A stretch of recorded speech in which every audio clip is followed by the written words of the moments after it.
Surely mom and dad would want to live with me rather than you, Emma, since you can't even give them grandkids. We're moving in here, so you and your husband should move out already. That's what my pregnant sister-in-law, Karen, said while patting her growing belly. She seemed pleased when I simply replied, all right, but deep down, I felt relieved. This might finally help us cut ties. My name is Emma, I'm married to Scott, and together we've been trying to deal with infertility. I used to work as a childcare worker and have always loved children, but after getting married, I learned I had trouble conceiving. It was a huge shock. I even told Scott that if he regretted marrying someone like me, I would understand if he wanted a divorce. But Scott, being the kind person he is, told me, I didn't marry you just to have kids. I married you because I love you. If having a baby is hard, let's face this challenge together. Hearing this, we decided to start fertility treatments. I often remind myself how lucky I am to have such an amazing husband. At first, I tried balancing the treatments with my job, but it became too overwhelming. My work shifts didn't match well with my appointments, and I grew emotionally sensitive. Sometimes, I'd see little kids and cry, thinking I might never have a child of my own. Not wanting to be a burden at work, and remembering Scott had once said I could stay home if I wanted, I decided to quit my job. Now, I'm a full-time housewife focusing on our fertility journey.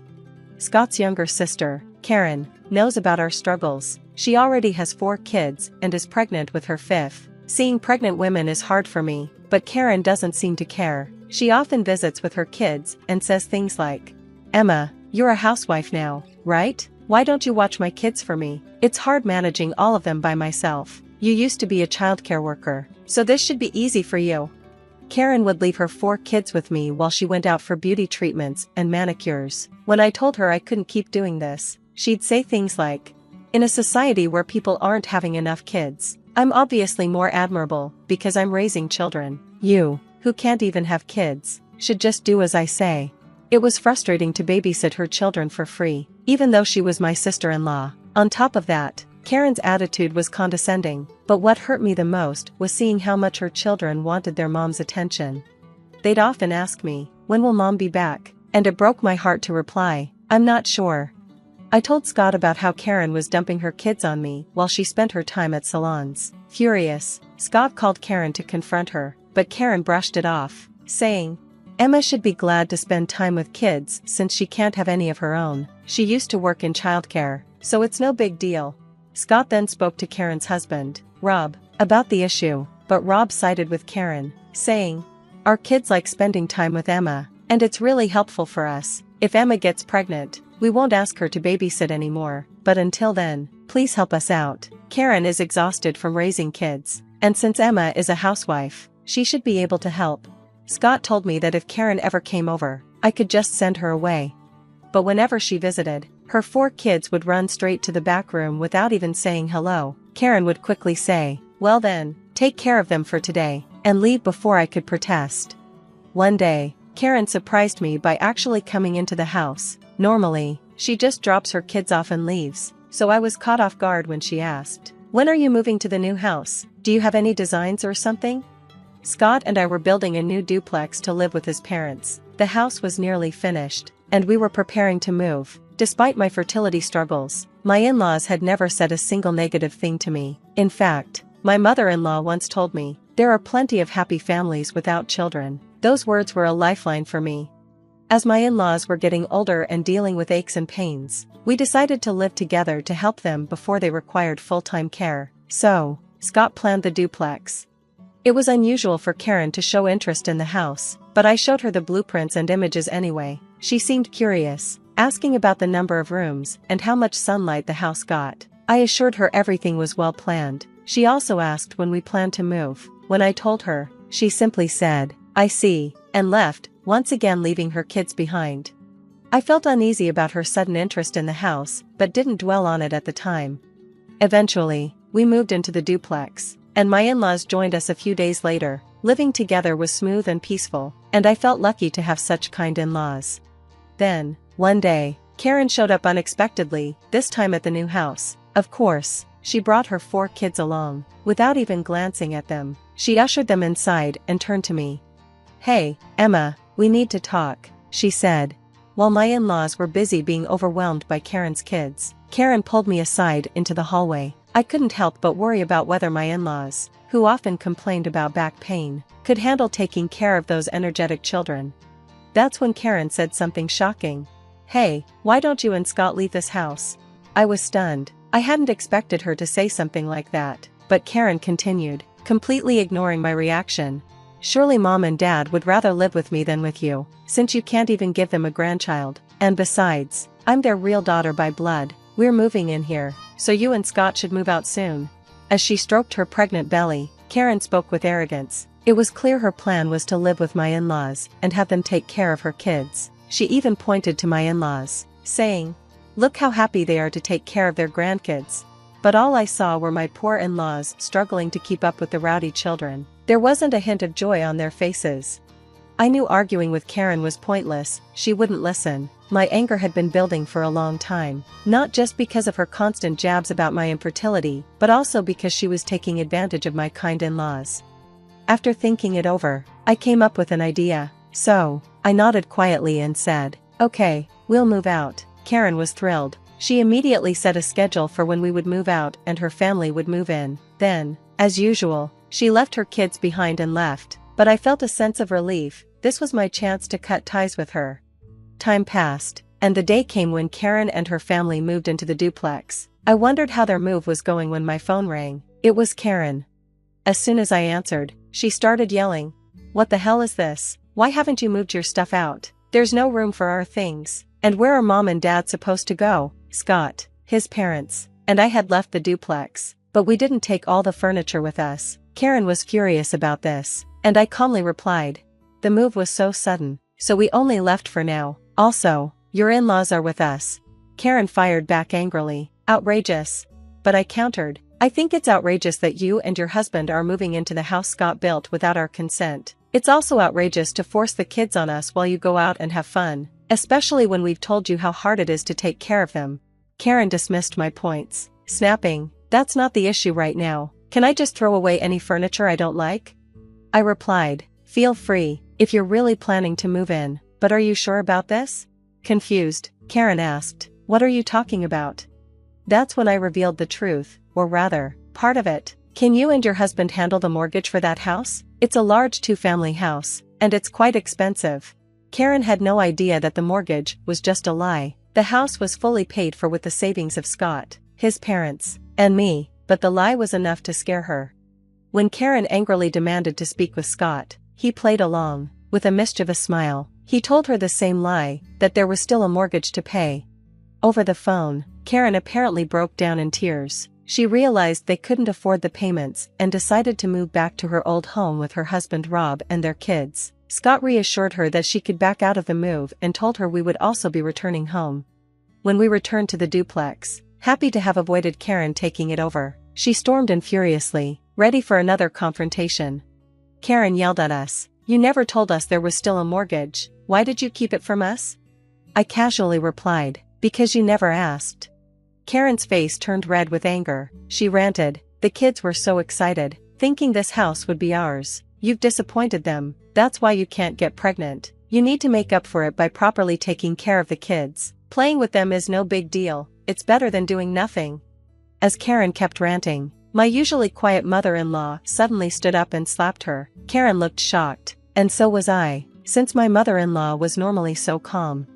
In a sharp tone, my mother-in-law said, "You can't even handle the no-big-deal task of playing with your kids and instead dump it on Emma. You wanted to move into this duplex just to force your parenting duties onto us, didn't you? I was willing to help if you were struggling to raise your children alone, but who would want to help a daughter who offloads her responsibilities onto others and acts so entitled? Leave this house immediately, and don't come back."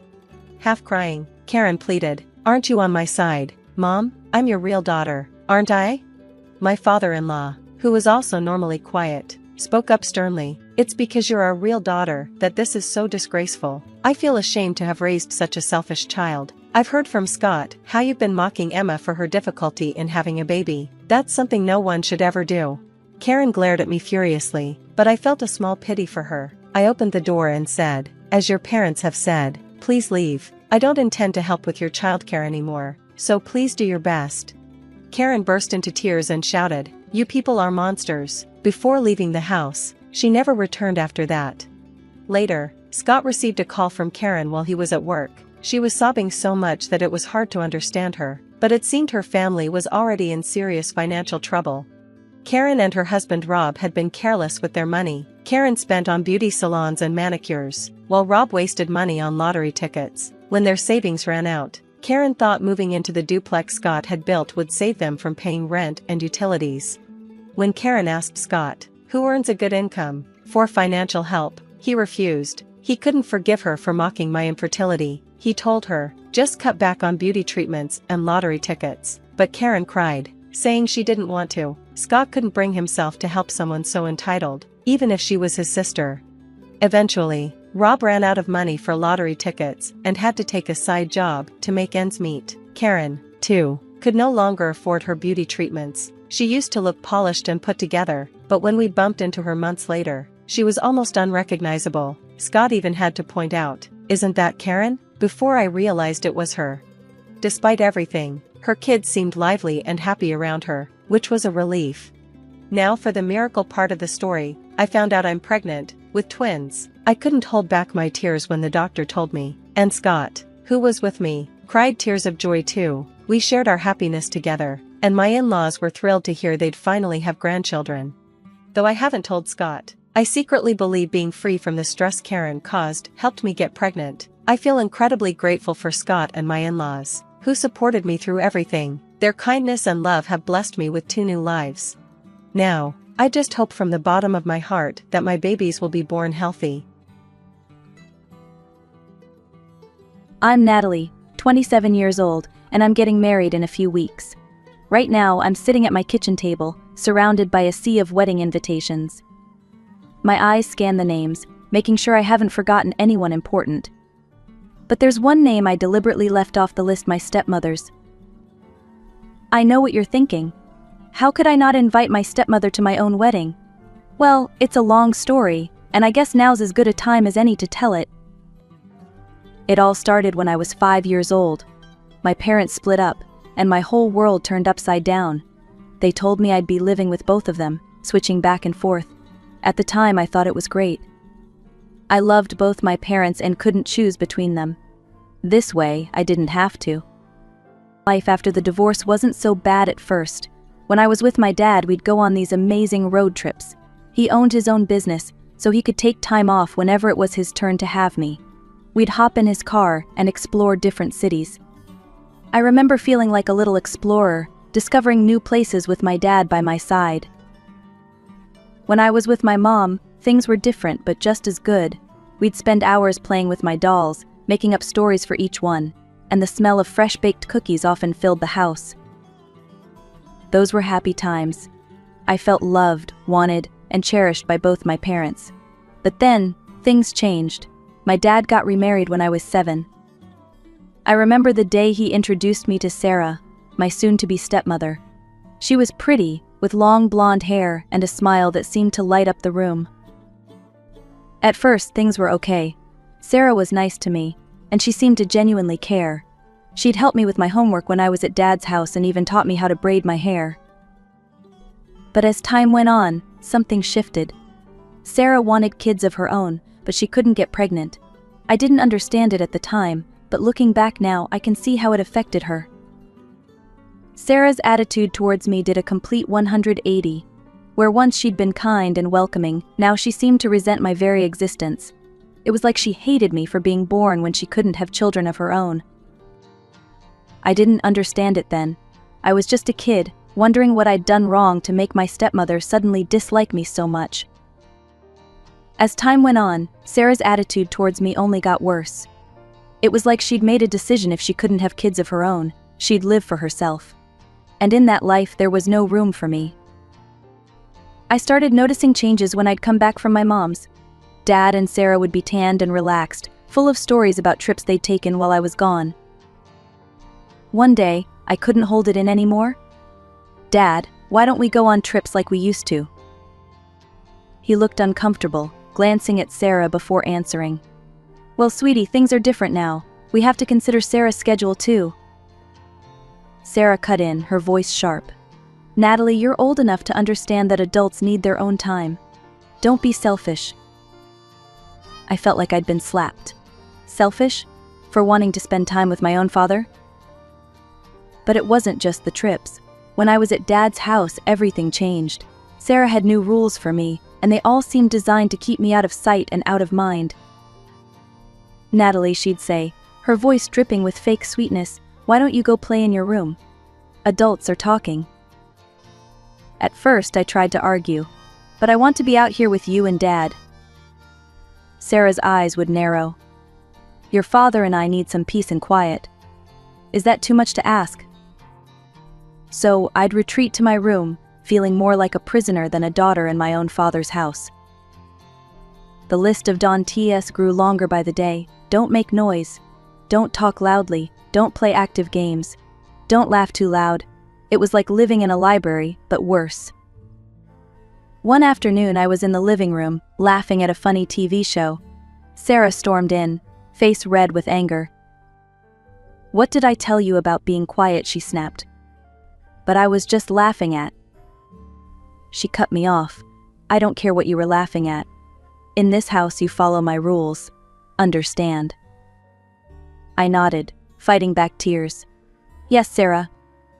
Good, she said, turning to leave. Now go to your room and stay there until dinner. Dad seemed oblivious to it all. Or maybe he just didn't want to see it. Whenever I tried to talk to him about how Sarah was treating me, he'd brush it off. She's just adjusting, Natalie, he'd say. Give her time. But time didn't make things better. It only made Sarah more bold in her dislike of me. She'd criticize everything I did, from how I dressed to how I ate. Honestly, Natalie, can't you sit up straight and chew with your mouth closed? It's like you were raised in a barn. I wanted to scream, to tell her that I was just a kid, that I was trying my best, but I knew it wouldn't make a difference. In Sarah's eyes, my very existence was an offense. So I learned to make myself small, to be quiet, to stay out of the way. I became a ghost in my father's house, tiptoeing around, afraid to make a sound or draw attention to myself. Every 2 weeks, when it was time to go back to Mom's, I felt like I could breathe again. But the dread of returning to Dad's house, to Sarah's cold stares and harsh words, always loomed over me. I managed to keep my emotions bottled up for years, but by the time I turned 12, I couldn't take it anymore. One day, after a particularly nasty encounter with Sarah, I broke down and told Mom everything. Mom listened, her face growing darker with each word. When I finished, she exploded. That thing, she yelled, making me jump. How dare she treat my daughter like this?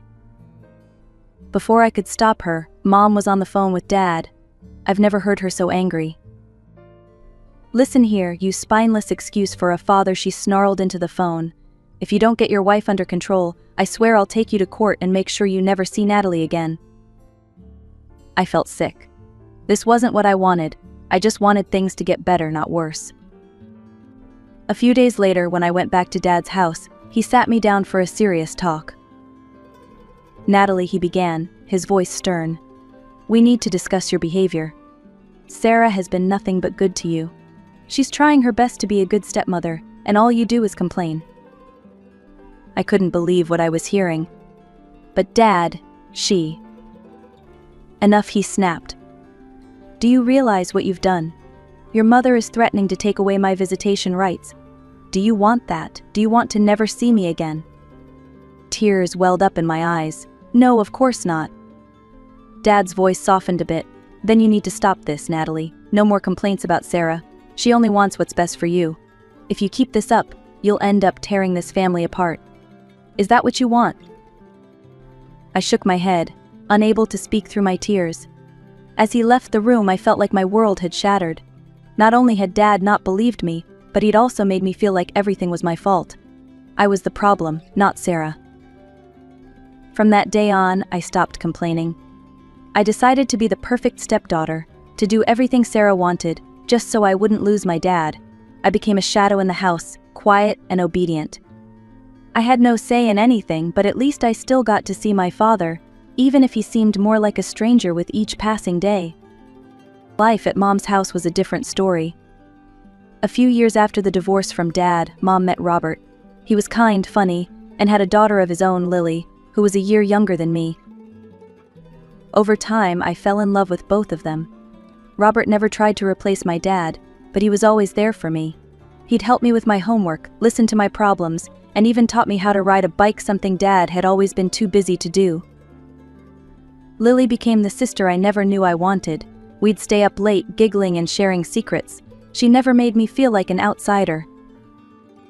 As I got older, the contrast between my two homes became starker. At Dad's, I was a ghost, trying not to upset the delicate balance. At Mom's, I was Natalie, loud, funny, and loved. As I entered my teenage years, my needs naturally grew. Like any kid my age, I wanted the latest gadgets, a cool smartphone, a decent laptop for schoolwork. Dad, to his credit, seemed to understand this. He'd always been generous, and at first he didn't hesitate to buy me what I needed. I remember the day he handed me my first smartphone. But my joy was short-lived. Sarah's disapproving frown said it all. Later that night, I overheard them arguing. "You're spoiling her," Tom Sarah hissed. "Do you have any idea how much that phone cost?" "She needs it for school," Dad defended weakly. Sarah scoffed. "Please. She needs it to post selfies and waste time on social media. You're throwing money away." From that day on, Sarah appointed herself as the family's financial guardian. She told Dad she'd help him save money when it came to my expenses. What this really meant was that she'd take control of everything I got. The next time I needed new clothes, Sarah insisted on handling it herself. What followed was a parade of secondhand clothes and shoes, all bought from discount websites or clearance sales. Don't get me wrong, I'm not against secondhand stuff, but Sarah took it to an extreme. More often than not, the clothes were ill-fitting, out of style, or just plain uncomfortable. But I didn't dare complain. I still remembered Dad's warning about tearing the family apart. The irony of it all, while I was forced to wear hand-me-downs, Sarah never skimped on herself. Her closet was a fashion magazine come-to-life, designer shoes, branded bags, clothes from the latest collections. She'd spend hours preening in front of the mirror, adjusting her perfectly coordinated outfits. Things came to a head when I graduated high school. Dad had promised me a car, nothing fancy, just something to get me around. I was over the moon. Finally, a sign that he still cared, that he saw me as more than just an inconvenience in his new life. But Sarah, true to form, couldn't let it happen. The night before we were supposed to go car shopping, all hell broke loose. "A car?" Sarah shrieked. "Are you out of your mind, Tom? We can't afford it. Besides, I need a new car.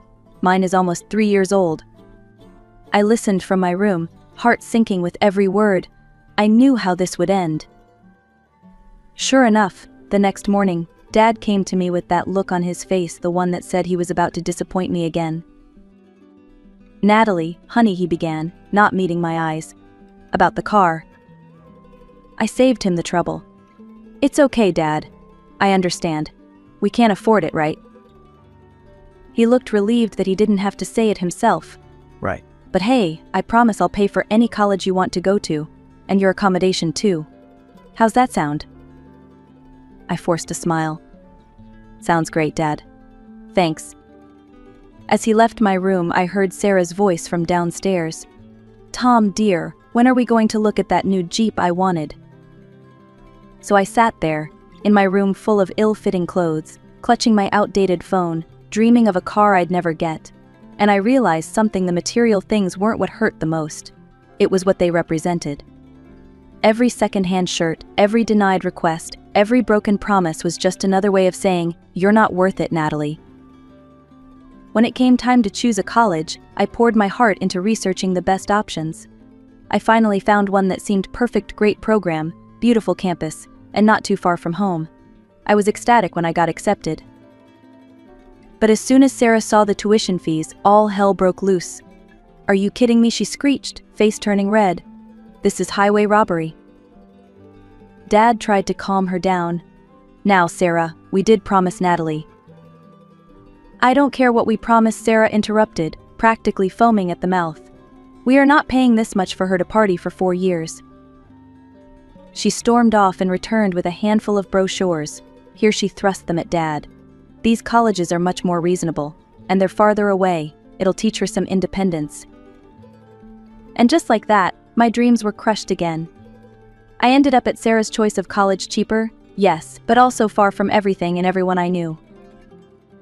Mom and Robert were thrilled when they heard I was going to college. They didn't know about the behind-the-scenes drama, and I didn't have the heart to tell them. Why burden them with my problems? Despite everything, I threw myself into my studies. I was determined to make the most of this opportunity, even if it wasn't exactly what I'd hoped for. I'd come home for holidays, splitting my time between Mom's welcoming house and Dad's. Well, Dad's house. It was during one of these breaks that everything finally came to a head. Sarah was having a birthday party, and to my surprise, Dad called and asked me to come. "Sarah would love to see you," he said, though I could hear the uncertainty in his voice. I was skeptical, but a small part of me hoped that maybe, just maybe, things were changing. So I agreed. I even bought Sarah a gift, a nice scarf I'd saved up for from my part-time job at college. When I arrived at the house, the party was in full swing. I took a deep breath and approached Sarah, gift in hand. "Happy birthday, Sarah," I said, forcing a smile. "I hope you like." I never got to finish. Sarah's face contorted with rage. "What are you doing here?" she hissed, loud enough for nearby guests to hear. I stammered, confused. "But Dad said you wanted me to come." "Get out," she shrieked. "You're not welcome here. How dare you show up and ruin my party?" I stood there, frozen in shock. The room had gone silent, all eyes on us. Sarah snatched the gift from my hands and, without even looking at it, tossed it in a nearby trash can. "I don't want anything from you. You're not worthy to be here among my friends. Leave. Now." Tears stung my eyes as I turned and fled. I ran up to my old room, grabbing the few belongings I'd left there over the years. As I reached for the front door, I heard Sarah's laughter floating from the living room, as if nothing had happened. As if she hadn't just publicly humiliated her stepdaughter and thrown away a heartfelt gift. I slammed the door behind me and walked away from that house for what I promised myself would be the last time. I went straight to Mom's, where I broke down and finally told her everything, all the years of mistreatment, the manipulation, the broken promises. Mom was furious, but more than that, she was heartbroken for me. "Oh, sweetheart," she said, holding me close. "I had no idea. I'm so sorry you went through all that alone." As I cried in my mother's arms, I felt a weird mix of sadness and relief. Sad for the relationship with my father that I'd probably never have, but relieved to finally be free from Sarah's toxic presence. The day after Sarah's birthday disaster, my phone rang. It was Dad. I almost didn't answer, but a part of me still hoped he'd apologize, that he'd finally see the truth. "Natalie," he said, his voice stern, "why did you leave Sarah's party so abruptly? She was quite upset." My blood boiled. "That's not what happened. She yelled at me in front of everyone and threw my gift in the trash. She kicked me out." There was a pause, then Dad's voice came back, cold and angry. "I can't believe you'd make up such lies about Sarah. Why are you trying to denigrate my wife? Call me when you're ready to apologize to Sarah." The line went dead. I stared at my phone, tears streaming down my face. That was the moment I realized I'd truly lost my father. The next few years were a blur. I threw myself into my studies, graduated college with honors, and landed a decent job. I saw Dad a handful of times, always on neutral ground, a cafe, a park, never at his house. About a year after graduation, I met Jason at work. He was a few years older, kind, funny, and most importantly, he really saw me, not as an inconvenience or a burden, but as a person worthy of love and respect. 4 years flew by. Jason and I moved in together, adopted a cat named Muffin, and built a life filled with love and laughter. Then, on a random Tuesday evening as we were doing dishes after dinner, Jason turned to me and proposed. And just like that, I was engaged. As the initial excitement settled, the reality of wedding planning set in. Which brings us back to where this story began, me, surrounded by wedding invitations, grappling with the question of whether to invite Sarah. In the end, I decided to send an invitation to Dad alone. I couldn't bring myself to include Sarah, not after everything that had happened. As I sealed the envelope, I felt a mix of sadness and resolve. I was starting a new chapter in my life, and I wanted it to be free from the shadows of the past. A week after I sent out the invitations, my phone rang. It was Dad. I answered, expecting the usual awkward small talk. Instead, I got an earful of fury. "How dare you," he bellowed, not even bothering with a hello. "How could you disrespect Sarah like this? You invited me to your wedding but not her, after everything she's done for you." I couldn't help it. I laughed. A short, bitter laugh that seemed to shock Dad into silence. "Everything she's done for me," I repeated, my voice dripping with sarcasm. "Dad, are you hearing yourself right now?" "She raised you for years," he shot back. "She put so much love and care into—" "Love and care," I interrupted, my calm finally snapping. "When, Dad? When did she ever show me love or care? Was it when she made me wear second-hand clothes while she bought designer outfits? Or when she convinced you not to buy me a car for college? Oh, I know it must have been when she threw my birthday gift in the trash and kicked me out of her party." There was silence on the other end of the line.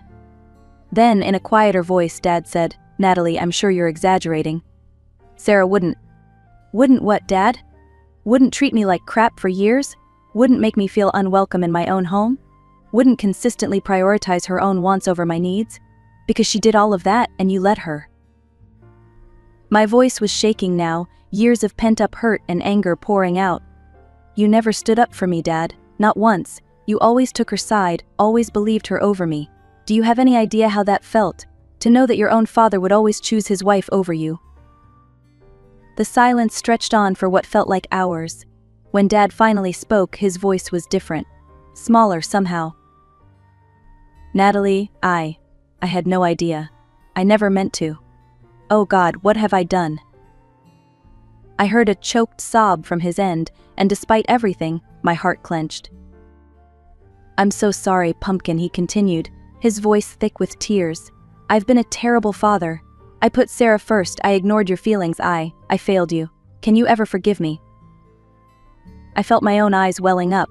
This was all I'd wanted to hear for years, but now that the moment was here, I didn't know how to react. I hesitated, torn between hope and caution. "I'll think about it, Dad. That's all I can promise right now." We ended the call soon after, both emotionally drained. Over the next few weeks, Dad made a real effort. He called regularly, asked about the wedding plans, even offered to help with the costs. Slowly, cautiously, I let myself believe that maybe, just maybe, things could change.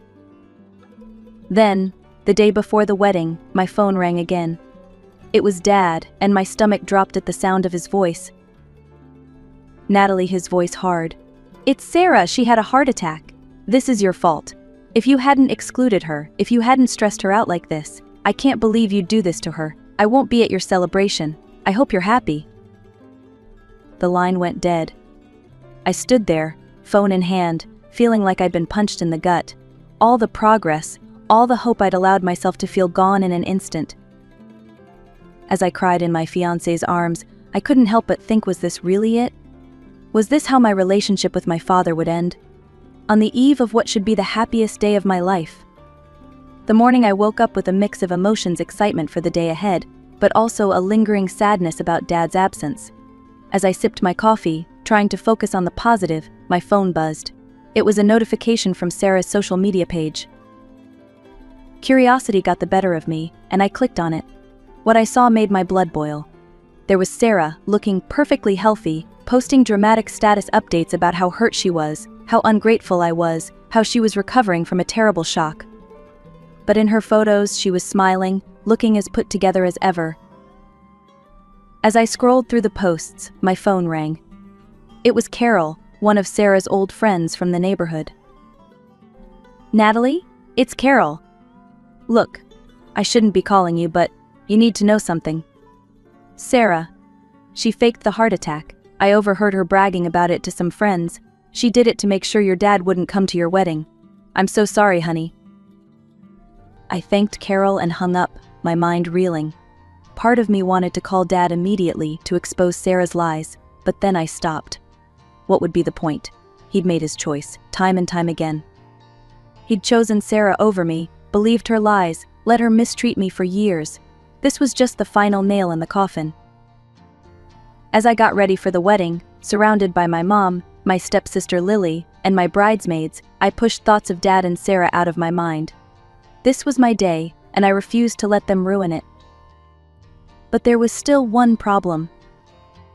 "Who's going to walk me down the aisle?" I asked, my voice small. Mom and Lily exchanged glances. Then Mom spoke up. "Honey, Robert would be honored to do it, if you'd like. He loves you like his own daughter, you know." I felt a lump in my throat. Robert, my stepdad, who'd been more of a father to me in many ways than my own dad. Who'd always supported me, always made me feel welcome and loved. "Really?" I asked, looking at Robert. He smiled warmly. "Nothing would make me prouder, Natalie, but only if that's what you want." In that moment I realized something important. Family isn't just about blood, it's about love, support, and being there for each other. Robert had been that for me, consistently for years. "I'd love that, Robert." "Thank you," I said, giving him a hug. The wedding was beautiful. As Robert walked me down the aisle, I saw Jason waiting for me, his face lit up with love. I saw my mom, Lily, and all our friends and family smiling and crying happy tears. In that moment, I knew I had all the family I needed right here. A few days after the wedding, as Jason and I were preparing to leave for our honeymoon, I decided to post some wedding photos online. Almost immediately, a nasty comment appeared under one of the pictures. "Look at that," Sarah's comment read. "Being walked down the aisle by a stranger while her own father wasn't even invited. Shameful." I stared at the comment, a familiar anger bubbling up inside me. But then I felt Jason's hand on my shoulder. "You okay, Nat?" he asked, concern in his eyes. I looked at my husband, then back at the phone. Suddenly, Sarah's words seemed small, petty, and utterly unimportant. "You know what? I am okay," I said, surprising myself with how much I meant it. "In fact, I'm better than okay." Without another thought, I blocked Sarah's account. Then, after a moment's hesitation, I blocked Dad's too. It was time to close that chapter of my life for good. Let me tell you a bit about us. My name's Eleanor, and I've been married to Thomas for many years. We've got 2 kids, Ava, our oldest, and James, the youngest. Living with us, you'd see right away how different the air is between them. I was a stay-at-home mom, see, 'cause Thomas did all right by us, made enough so I could focus on the kids. "Mom, where's my blue notebook? I swear I left it right here," Ava would shout down from her room, always losing things, but managing to keep her life more organized than a planner. "Check under your bed," I'd yell back, knowing her room like the back of my hand. Ava, she was sharp as a tack, went off to college on a scholarship and never looked back. Didn't cost us a dime for her schooling. Now James, that boy was another story. Thomas, God bless him, loved that boy a bit too much. Favored him, you know? Always in his corner, even when he messed up, which was more often than not. "James, you need to take life a bit more seriously," I remember telling him one evening at dinner. He just rolled his eyes, fork halfway to his mouth.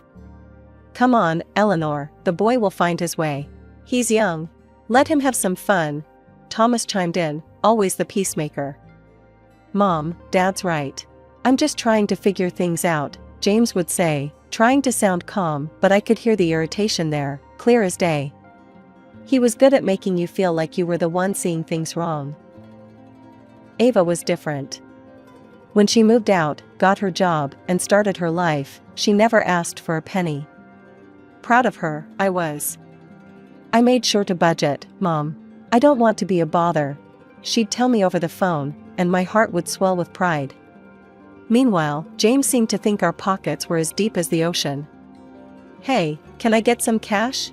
Going out with the guys, he'd drop casually, like he was talking about the weather. "It's not a bank, James." "What happened to the job hunt?" I'd press, trying not to let the frustration bleed through. "Jobs suck, Mom. I'm still looking for the right fit," he'd grumble, always with an excuse. Thomas and I would go back and forth about it. "He's just lost, Eleanor. He'll settle down," he'd assure me, but the worry lines etched deeper with each passing day. I'd sit there, coffee in hand, morning light streaming through the window, wondering where we went wrong. Was it too much love? Not enough tough love? James had set his sights on a prestigious college right out of high school, a place in a neighboring city known for its academic rigor. The fact that the college was expensive seemed to bother him less than it should. Thomas and I were roped into paying not just for his tuition, but also for a rented apartment where he could stay while attending classes. It was a big financial strain, but Thomas believed it was all worth it for our son's future. "My studies are going great," James would assure us over the phone, his voice always upbeat. "You guys don't need to worry about a thing," he'd add, and Thomas would nod, satisfied, passing on the latest cheerful update. But as months turned into a year and then another, the details were sparse. We got snippets of his life, a mention of a test here, a group project there, but never anything concrete. No grades, no reports, nothing that actually showed how he was doing. It started off like any other Tuesday. I was busy with the laundry, thinking about what to make for dinner, when something nagged at me, a mother's intuition, you might call it. James had been at the university for 2 years now, but we hardly got any updates. No report cards, no calls from professors, nothing. Just monthly calls asking for money. "Thomas, don't you think it's odd? We never see any grades from James," I mentioned one evening while we were cleaning up after dinner. Thomas, always the optimist, just shrugged it off. "He's probably just busy, Ellie. You know how college can be." The next morning, I drove down to the university. It was a nice place, all ivy-covered buildings, and young folks looking like they had their whole lives sorted out. I headed straight for the dean's office, to get the lowdown on how James was doing. "Hi, I'm Eleanor, James Carter's mother. I'd like to hear about how he's doing," I said to the lady at the front desk. She typed something into her computer, frowned, and then typed some more. "I'm sorry, Mrs. Carter, but it appears there's been a mistake. According to our records, James hasn't been enrolled here for the past 7 months." I felt like the floor dropped away from beneath me. "What do you mean? Can you check again, please?" She showed me the screen, and there it was in plain black and white. James had dropped out. Just like that. My heart was pounding as I thanked her and walked out, my mind racing all the way to James's apartment. When I got there, the place was a mess. Looked like the aftermath of a tornado. Beer cans, pizza boxes, clothes all over the place. And there, on the couch, was James, sleeping like a baby in the middle of the day. "James!" I shouted, louder than I intended. He jolted awake, all bleary-eyed and confused. "Mom? What are you doing here?" he mumbled, sitting up and rubbing his eyes. "I went to your college today. They told me you dropped out. Why didn't you tell us, James?" He looked away, then back at me. "I was gonna, I swear. Just, things got out of hand, and..." "Out of hand? James, we've been sending you money every month. Your father works hard for that money. And here you are, throwing parties and lying to us?" He tried to say something, then stopped. His eyes couldn't meet mine. "I'm sorry, Mom. I messed up."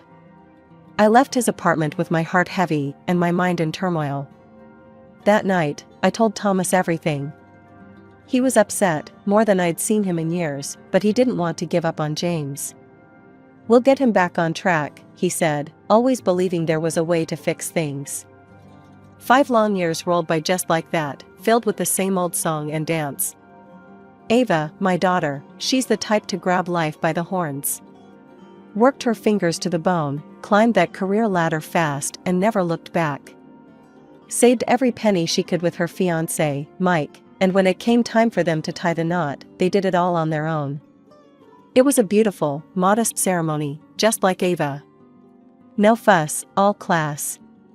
Then there's James. Still out there, floating like a leaf in the wind, looking for himself, as Thomas likes to say. He hopped from one job to another, all thanks to Thomas's buddies giving him chances he never quite caught hold of.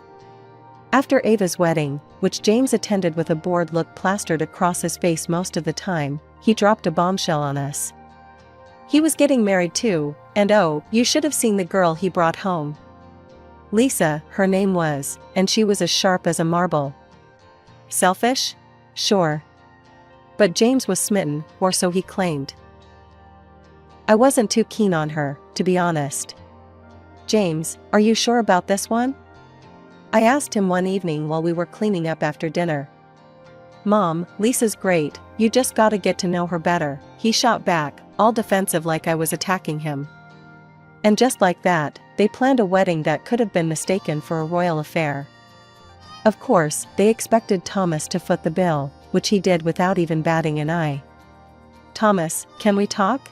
I cornered him one evening after the plans were underway. What's on your mind, Ellie? He asked, though I could tell he already knew. It's this wedding, Thomas. And everything else we keep paying for, James. When is enough, enough? I was nearly at my wit's end. He's our son, Ellie. We can't just cut him off, Thomas sighed, running his hands through his hair. I know he's our son, but look at Ava. She never asked for a dime. Worked for everything she has. Doesn't that tell you something? I could feel my voice rising, frustration boiling over. Eleanor, we've been over this. James is different. He needs more help, he said, his tone final, leaving no room for arguments. And so, the wedding happened. It was as grand as they come, leaving Thomas and me with a lighter wallet and me with a heavier heart. No sooner had the wedding bell stopped ringing than James was asking for more, this time an apartment and a monthly allowance to boot. Can you believe that? After all we've done already? I vented to Thomas one night. He's trying to start a new life with Lisa. They need our support, Thomas tried to justify, always the peacemaker. Support, Thomas? It's like we're funding a never-ending party for him, I snapped, unable to hold back my dismay. Despite my protests, Thomas went ahead and bought them an apartment. The monthly check started flowing soon after. Every time I signed one of those checks, a part of me wilted. I loved my son, God knows I do, but this was getting to be too much. Ava managed. Why can't he? I muttered under my breath every time I sealed an envelope. Life trudged on like this, me simmering with every check, every call for more money. Thomas and I had more than a few rounds about it. He'll settle down, Ellie, just you wait and see, he'd always say. But me? I wasn't too sure anymore. Something had to give, and I was beginning to worry it might be us. The day Thomas died was the day part of me died too. He was gone, just like that, a heart attack right in the middle of his workday. Nobody saw it coming. It hit me like a freight train, one minute he was there, the next, just a memory. I was shattered, barely holding the pieces together. Ava was my rock through it all. She took charge the way she always does, organizing the funeral, handling the calls, managing everything so I could just breathe. Or at least try to. I couldn't have gotten through those days without her. James? Well, he was another story. Showed up to his father's funeral looking like he'd rather be anywhere else. Stood there with a face like he was waiting for a bus, not a tear in sight. And Lisa was right there beside him in a black dress that was anything but appropriate, eyes glued to her phone like it was just another day. The funeral was a blur, but I remember the weight of their stares, the whispers. It wasn't right. When everyone had left, the air thick with condolences and the scent of lilies, that's when James decided to stir up more trouble. Mom, we need to talk about Dad's property. I'm the heir. He always said so, James declared, his voice too loud for the somber mood of the house. I felt a rush of anger so fierce it nearly choked me. James, this is neither the time nor the place, I snapped, my voice cracking under the strain. Lisa piped up then, her tone sharp. Well, it's not just about the money. We're thinking about moving in here. Take charge, you know? Before I knew it, she was walking around the living room, touching this, moving that, as if she owned the place already. Some of these old things will have to go, of course. I stood there, stunned, watching her parade around my home. Over my dead body, you will. This is my house. I finally burst out. Lisa laughed, a nasty, grating sound. Well, that's only temporary, isn't it? The room spun a little at her words. Ava stepped in then, her voice calm but firm. Let's all take a step back. We can sit down in a few days and discuss everything like adults. But James wouldn't have it. No, we need to sort this now. Dad would have wanted me to have it sorted quickly. Ava looked at me, her eyes full of worry, and I knew she was in this fight with me. But standing there, in the echo of my husband's last footsteps through our home, my energy was fading fast. Fine. We'll talk about it now if we must, I said, the room going quiet. I've decided I'm moving into a nursing home. Thomas and I had it picked out long ago. James whipped out his phone and pulled up the website of the nursing home. After scrolling for a bit, he looked up, shaking his head. This place is a money pit, Mom. You're not wasting your savings living there. You'll live with us in this house. His wife made a face like she'd just bitten into a lemon, but then smoothed it over with a phony smile. Of course, you can stay with us. I mean, you'll help around with cooking and cleaning, right? The words stung, but before I could react, Ava leaned in close and whispered something in my ear. Her words were a quiet bombshell, one I couldn't believe at first. But she was serious, her eyes telling me to just trust her. Taking a deep breath, I straightened up and addressed them all.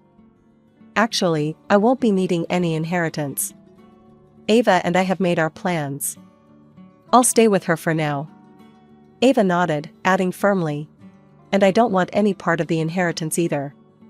We'll go to the notary tomorrow to make it official. James and Lisa exchanged a quick, greedy glance before breaking into wide grins. Well, if that's what you want, Mom, James said, barely concealing his delight. Lisa practically skipped to the kitchen to pop open a bottle of champagne. While they were celebrating in the next room, I slipped away to pack my things, feeling a mix of relief and sorrow. Ava was right beside me, helping to fold clothes and pack up my life in quiet solidarity. The next morning, Ava and I went to the notary. James and Lisa were already there, looking smug. We signed all the necessary papers. James could barely contain his glee, thinking he had won the lottery. Back at Ava's place, her husband, Mike, had prepared a warm welcome. The table was set with a good lunch and tea, making me feel cherished and safe. Mike gave me a comforting hug. Glad to have you here, he said, his smile genuine and warm. Living with Ava and Mike had been a balm to my worn spirit. Day by day, I found pieces of myself that had been lost in the chaos of grief and family drama. Ava was ever the caretaker, making sure I was comfortable, offering a listening ear, and just being there, something I hadn't realized I'd been missing so much. It was on a sunny Thursday morning, while I was enjoying a cup of coffee in the garden, that my phone rang. An unfamiliar number flashed on the screen, and I hesitated before answering. Hello, Eleanor? This is Janet from Pine Grove Care Home. The voice was warm and professional. I'm calling to inform you that your place here is ready for you. I furrowed my brow, confusion washing over me. I think there's been a mistake. I didn't book a place at any care home.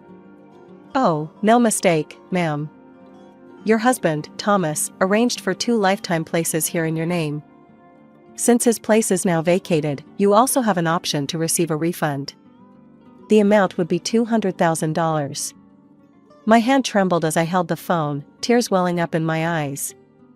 Thomas had always been thoughtful, but this? This was beyond anything I could have imagined. Thank you, I managed to choke out, overwhelmed by his love even in his absence. I hung up and stared out at the garden, the flowers blooming with no care of the world's troubles, a stark contrast to the turmoil within me. Ava noticed my tears when she came out to join me. Mom, what's wrong? Who was that on the phone? She asked, her voice laced with concern. I wiped my eyes, looking up at her. That was the nursing home. Your father, he had made arrangements for us before he died. There's enough money for me to decide what I want to do without worrying. Ava sat down next to me, taking my hand in hers. That's amazing, Mom. But you know you don't have to go if you don't want to. You can stay here with us. We want you here. I squeezed her hand, grateful for her and Mike's generosity. I know, darling. And I appreciate it more than words can say. But your father chose that place with care, thinking of our health and future. They have excellent medical facilities, and honestly, it might be the best place for me to be. I think he'd want me to use it. We spent the rest of the day looking into what Pine Grove had to offer. It was one of the best in the state, with top-notch care, beautiful grounds, and plenty of activities. It wasn't just a nursing home, it was a community where I could thrive, not just survive. Looks like Dad really was thinking ahead, Ava remarked as we browsed through the photos of the facility online. He always did, didn't he? Always making sure we were okay. I replied, a small smile creeping through the tears. We decided to visit Pine Grove the following week, to see everything in person and make the arrangements if everything felt right. As we planned, I felt a strange peace settling over me, the kind that had been elusive since Thomas passed. It was a crisp morning, and the air in Ava's house was filled with a mix of cardboard and anticipation as we packed my belongings. That's when the peace was shattered by James and Lisa barging in, papers in hand and fury in their eyes. Mom, you've got to listen, this is serious. James was red-faced, waving documents like they were flags. I motioned for him to calm down. James, take a breath and explain what's going on, I said, trying to keep the room from spinning into chaos. It's Dad's loans, Mom. He took out loans for my wedding, the apartment, all secured against the house. And now, the bank wants their money. His voice was shrill, the panic clear in his eyes. Lisa chimed in, her voice shrill. There's no money left, Eleanor. You and Ava played us. Now they want to take everything. I couldn't help but smile, not out of amusement, but because of the absurdity of it all. Your father was a wise man, James. He invested in a nursing home for our future. Everything is in my name. As for the house, well, that's your inheritance now. James's face went from red to white. You need to give up that nursing spot, give us the money. We need it to cover these debts. Lisa was nearly hysterical. I took out loans for my surgery to look good for James. You owe us that money to help. Ava stood beside me, her demeanor calm but firm. The debts aren't Mom's concern, James. She signed over the house to you. That was your choice. I looked at both of them, my voice steady. I think you should consider selling the apartment you got as a gift. It could cover your debts. No. We plan to rent it out, make some income. James spat back, his desperation palpable. I shrugged, feeling a weight lift as I finally let go of the burden. Well, that's your decision, James. But as for me, I'm done. The house, the debts, you wanted the inheritance, it's all yours now. James looked like he was about to explode, and Lisa was no better, screeching about her financial woes until Mike stepped in, his voice thunderous. Enough. You can't come here and threaten my family. Get out. Mike's presence was enough to push James and Lisa out the door, their threats and shouts fading as they left. Ava closed the door behind them, her hand resting on the knob for a moment as if to seal away the chaos. I let out a long breath, feeling the final ties of obligation fall away. Ava looked at me, a mixture of concern and relief in her eyes. Are you okay, Mom? I am, darling. More than okay, I assured her, feeling lighter than I had in years. I'm free of the house and the debts. Free of the constant demands. Your father's foresight gave me this freedom, and I'm going to enjoy it without guilt. We spent the rest of the day wrapping up my belongings, each item a memory, each box a step toward my new life. As I packed, I thought about Thomas, his last gift to me, freedom and peace.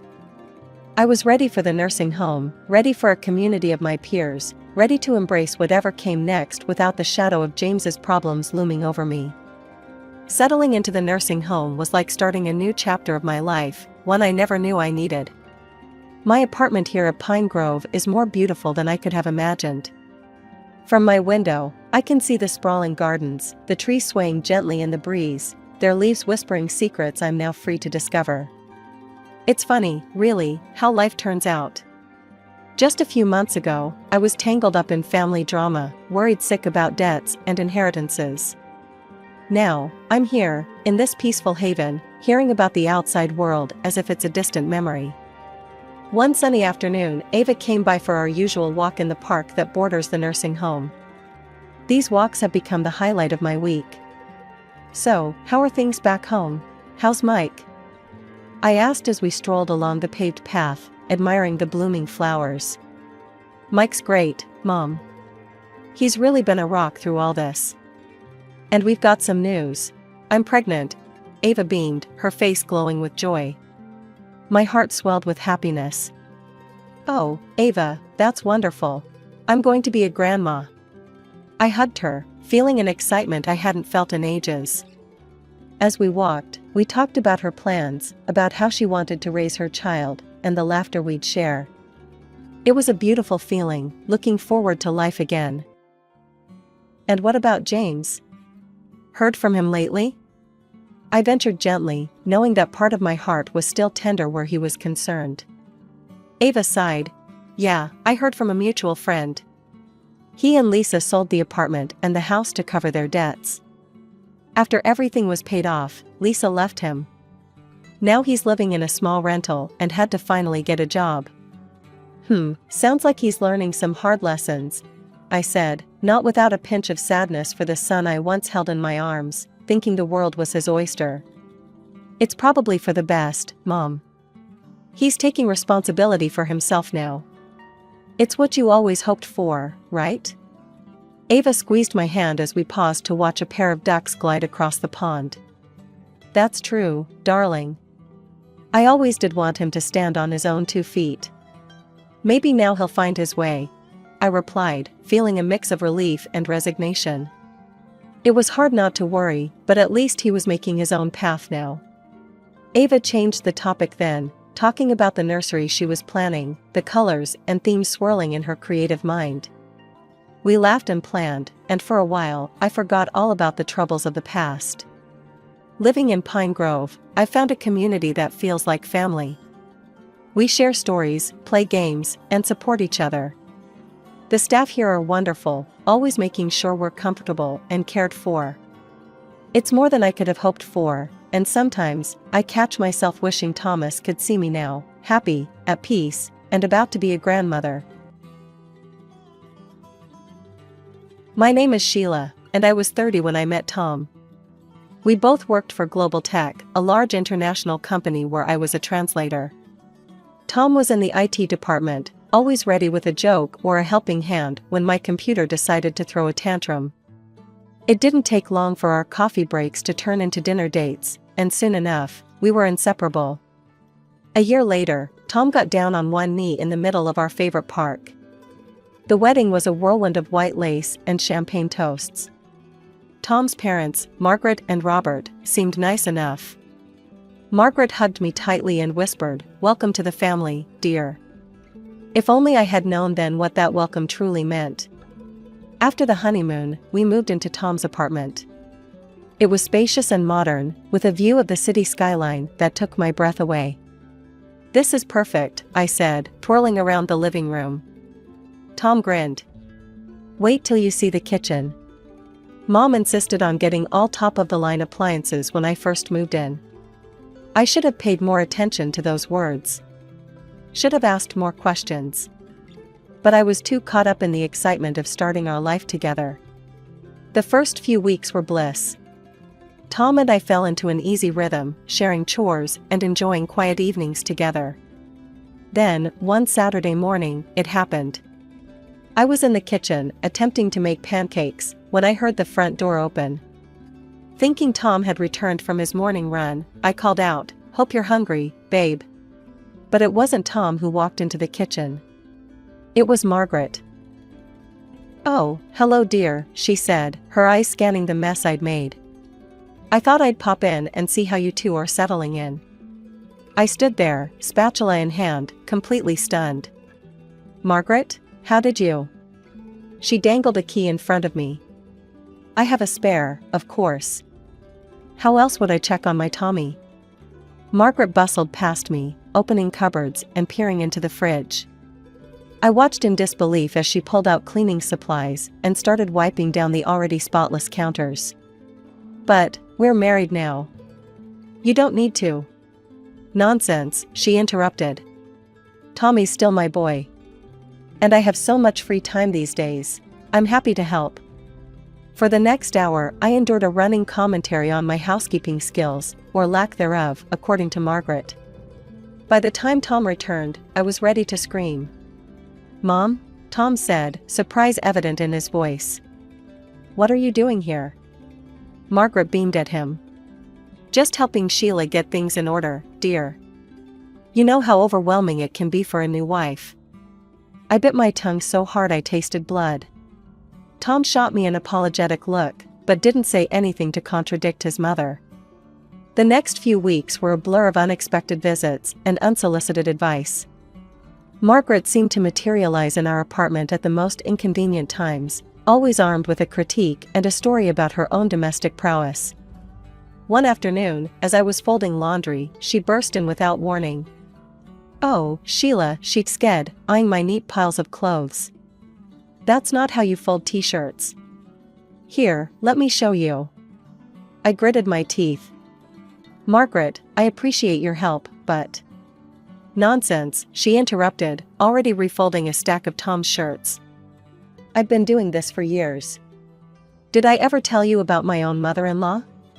Now she was a piece of work. And so began another session of Margaret's favorite pastime, regaling me with tales of her own suffering at the hands of her mother-in-law. She used to come over unannounced, Margaret said, oblivious to the irony. Always criticizing my cooking, my cleaning.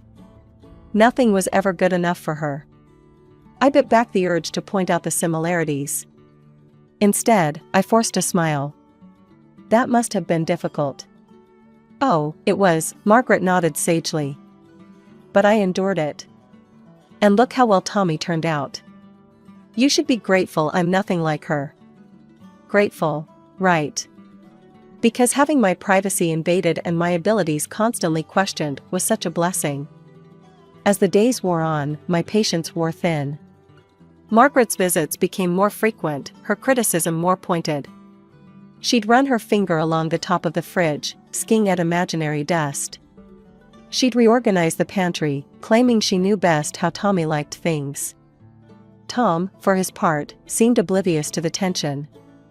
Mom's just trying to help, he'd say whenever I brought it up. She means well. But good intentions or not, I was at my breaking point.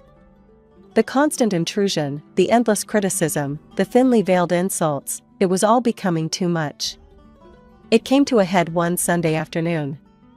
I was in the middle of preparing dinner when Margaret waltzed in, key in hand. Sheila, dear, she called out, her voice sickeningly sweet. I thought I'd drop by and give you some pointers on proper meal planning. Tommy's always been particular about his Sunday roasts. I stood there, wooden spoon in hand, feeling something inside me snap. This was my home, my kitchen, my marriage. And I'd had enough. Taking a deep breath, I turned to face her. Margaret, I said, my voice surprisingly steady, we need to talk. Her eyebrows shot up in surprise. About what, dear? About boundaries, I replied. About privacy. I appreciate your intention to help, but coming over unannounced, criticizing everything I do, it's not helping. It's making me feel uncomfortable in my own home. She left without another word, the door slamming behind her. As the sound echoed through the apartment, I leaned against the counter, exhausted but oddly exhilarated. That evening, as Tom and I sat down for dinner, I knew I had to broach the subject. Tom, I started, pushing my food around on my plate, we need to talk about your mother. He sighed, putting down his fork. What's she done now? I took a deep breath and recounted the day's events, along with all the other incidents that had been building up.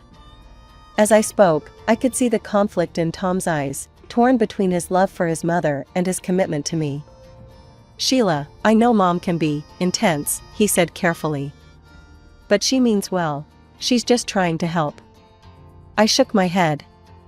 Tom, I understand that. But this isn't help, it's control. She comes into our home uninvited, criticizes everything I do, and makes me feel like an intruder in my own life. It has to stop. Tom ran a hand through his hair, clearly uncomfortable. What do you want me to do? I need you to set boundaries with her, I said firmly. Take back her key. Ask her to call before coming over. And most importantly, I need you to stand up for me when she oversteps. There was a long pause as Tom processed my words. Finally, he nodded. You're right. I'll talk to her. True to his word, Tom had a conversation with Margaret the next day. I wasn't present for it, but from what Tom told me, it didn't go well. Margaret was hurt and offended, claiming we were pushing her out of our lives. But in the end, she reluctantly agreed to our terms. For a while, things seemed to improve. Margaret's visits became less frequent and were always preceded by a phone call. But the peace was short-lived.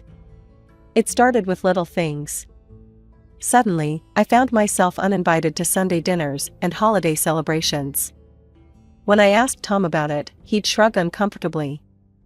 Mom says it's just immediate family this time, he'd say, not meeting my eyes. The final straw came on Tom's father Robert's birthday. Tom and I had planned to go together to wish him well, but at the last minute, Tom got called away on an urgent work matter.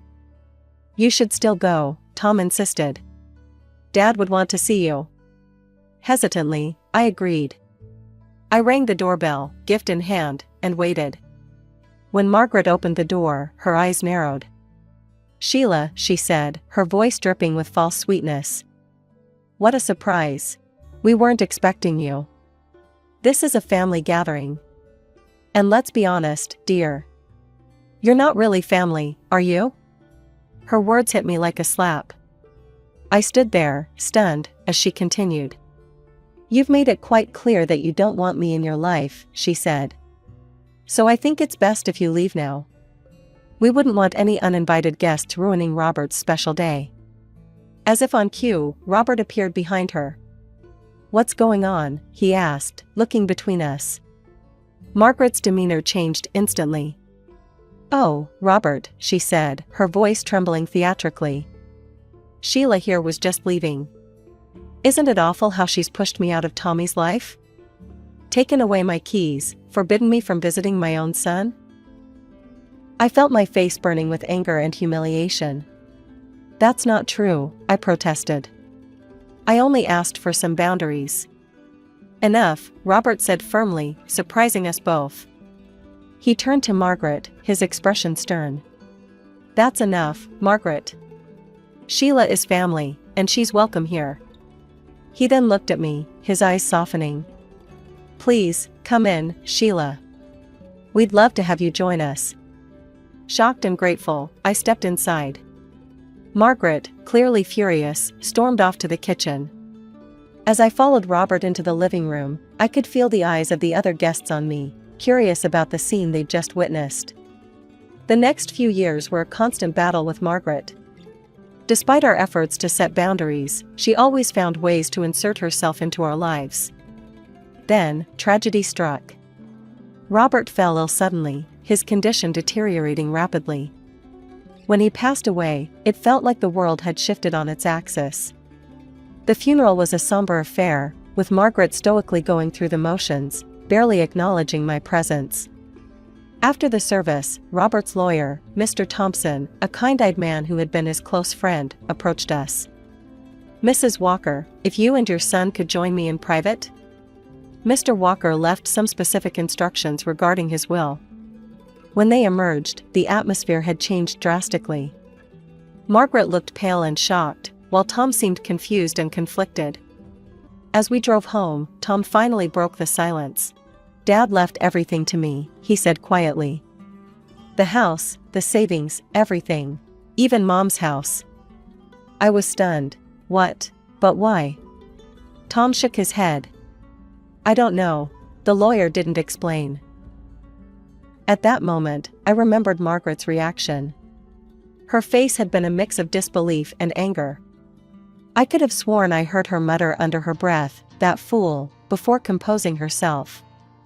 The next day, Margaret called Tom, her voice trembling. "Tommy, you're not going to kick me out, are you? This house, it's all I have left of your father." Tom's response was immediate. "Of course not, Mom. The house is yours to live in. And I'll set up a monthly allowance for you." I didn't object.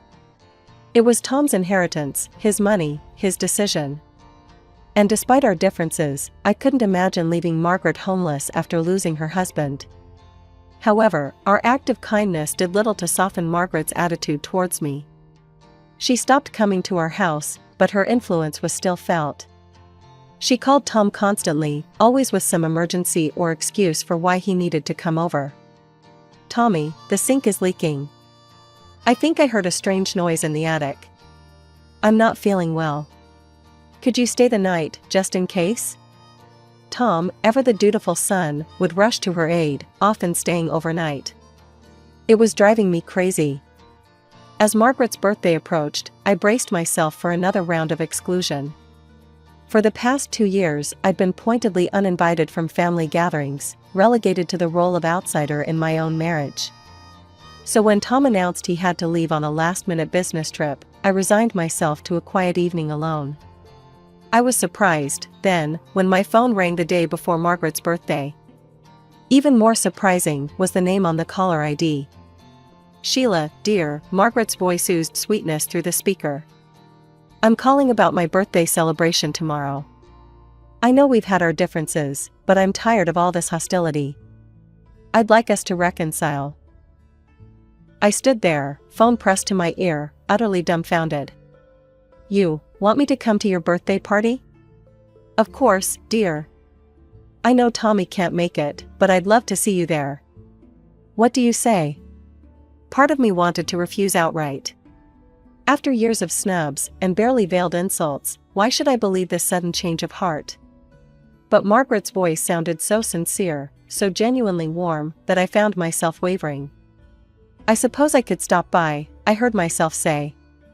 "Wonderful," Margaret exclaimed. "It's at the Willow Creek Country Club. I'll see you at 7. The next evening, I found myself driving to the country club, a carefully chosen gift and a bouquet of flowers on the passenger seat beside me. As I approached the entrance, a sense of unease settled in my stomach. I pulled up to the security barrier, where a guard stepped out of his booth. "Name, please?" "Sheila Walker," I replied, trying to sound competent. The guard scanned his list, then frowned. "I'm sorry, ma'am, but I don't see that name here." "There must be some mistake," I said, my unease growing. "Margaret Walker invited me personally. I'm her daughter-in-law." The guard shook his head. "I'm sorry, but if you're not on the list, I can't let you in. It's a private event." Flustered, I got out of the car and pulled out my phone and called Margaret. After a few rings, she picked up. "Margaret, it's Sheila. I'm at the entrance, but they won't let me in." A few minutes later, I saw Margaret approaching the barrier, surrounded by a group of well-dressed guests. They were all laughing, glasses in hand, clearly enjoying the party that was already in full swing. As Margaret neared my car, I expected her to clear up the misunderstanding with the guard. Instead, she fixed me with a cold stare that sent chills down my spine. Well, she said, her voice dripping with disdain. "If it isn't the little gold digger herself. Did you really think I'd let trash like you into my birthday celebration?" I stood there, stunned, as Margaret continued her tirade. "I specifically chose this venue to keep out unwanted elements like you. Why are you even here? You're not family. You're nothing but a money-hungry tramp who trapped my son." The guests behind her tittered, clearly enjoying the show. I felt my face burning with humiliation and anger. "But, you invited me," I stammered. "You said you wanted to reconcile." Margaret's laugh was cold and cruel. "Oh, you poor, naive girl. I wanted to see just how desperate you were to get your hands on our family's money. And look at you, showing up like a stray dog, begging for scraps. For a moment, I stood face to face with Margaret, seeing the malice gleaming in her eyes. Then, with deliberate slowness, I dropped the flowers and gift at her feet. Without another word, I got back in my car and drove away, Margaret's mocking laughter and the sounds of the party fading behind me.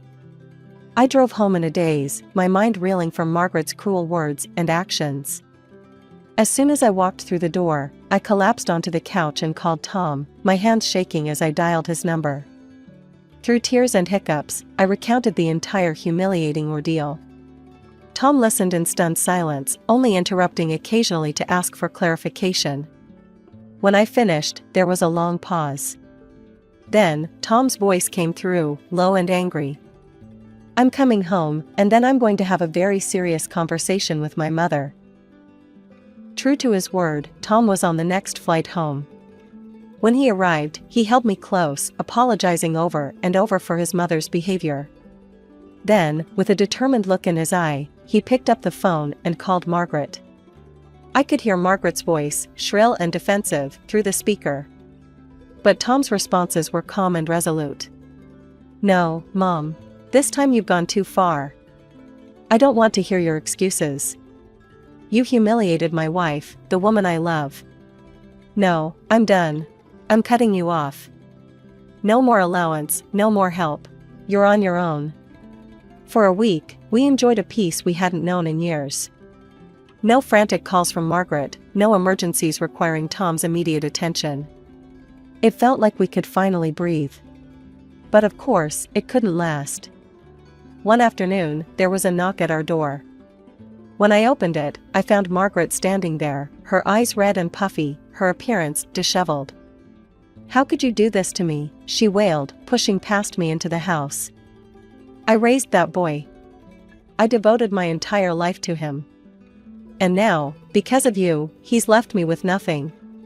No money, no support. I can barely afford to eat." She paced the living room, her voice rising hysterically. "It's all your fault. You turned him against me. You're the reason Robert disinherited me. You've ruined everything." I tried to interject, to defend myself, but Margaret was beyond reason. She continued her rant, tears streaming down her face, until she finally collapsed onto the couch, sobbing uncontrollably.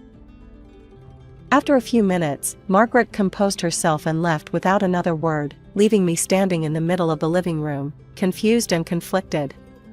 As the door closed behind her, I made a decision. I needed answers, and I knew just who might have them.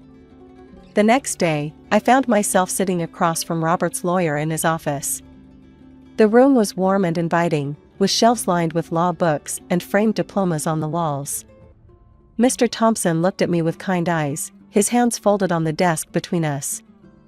"Mrs. Walker," he began, "I understand you have some questions about your father-in-law's will?" I nodded, taking a deep breath. "Yes, I do.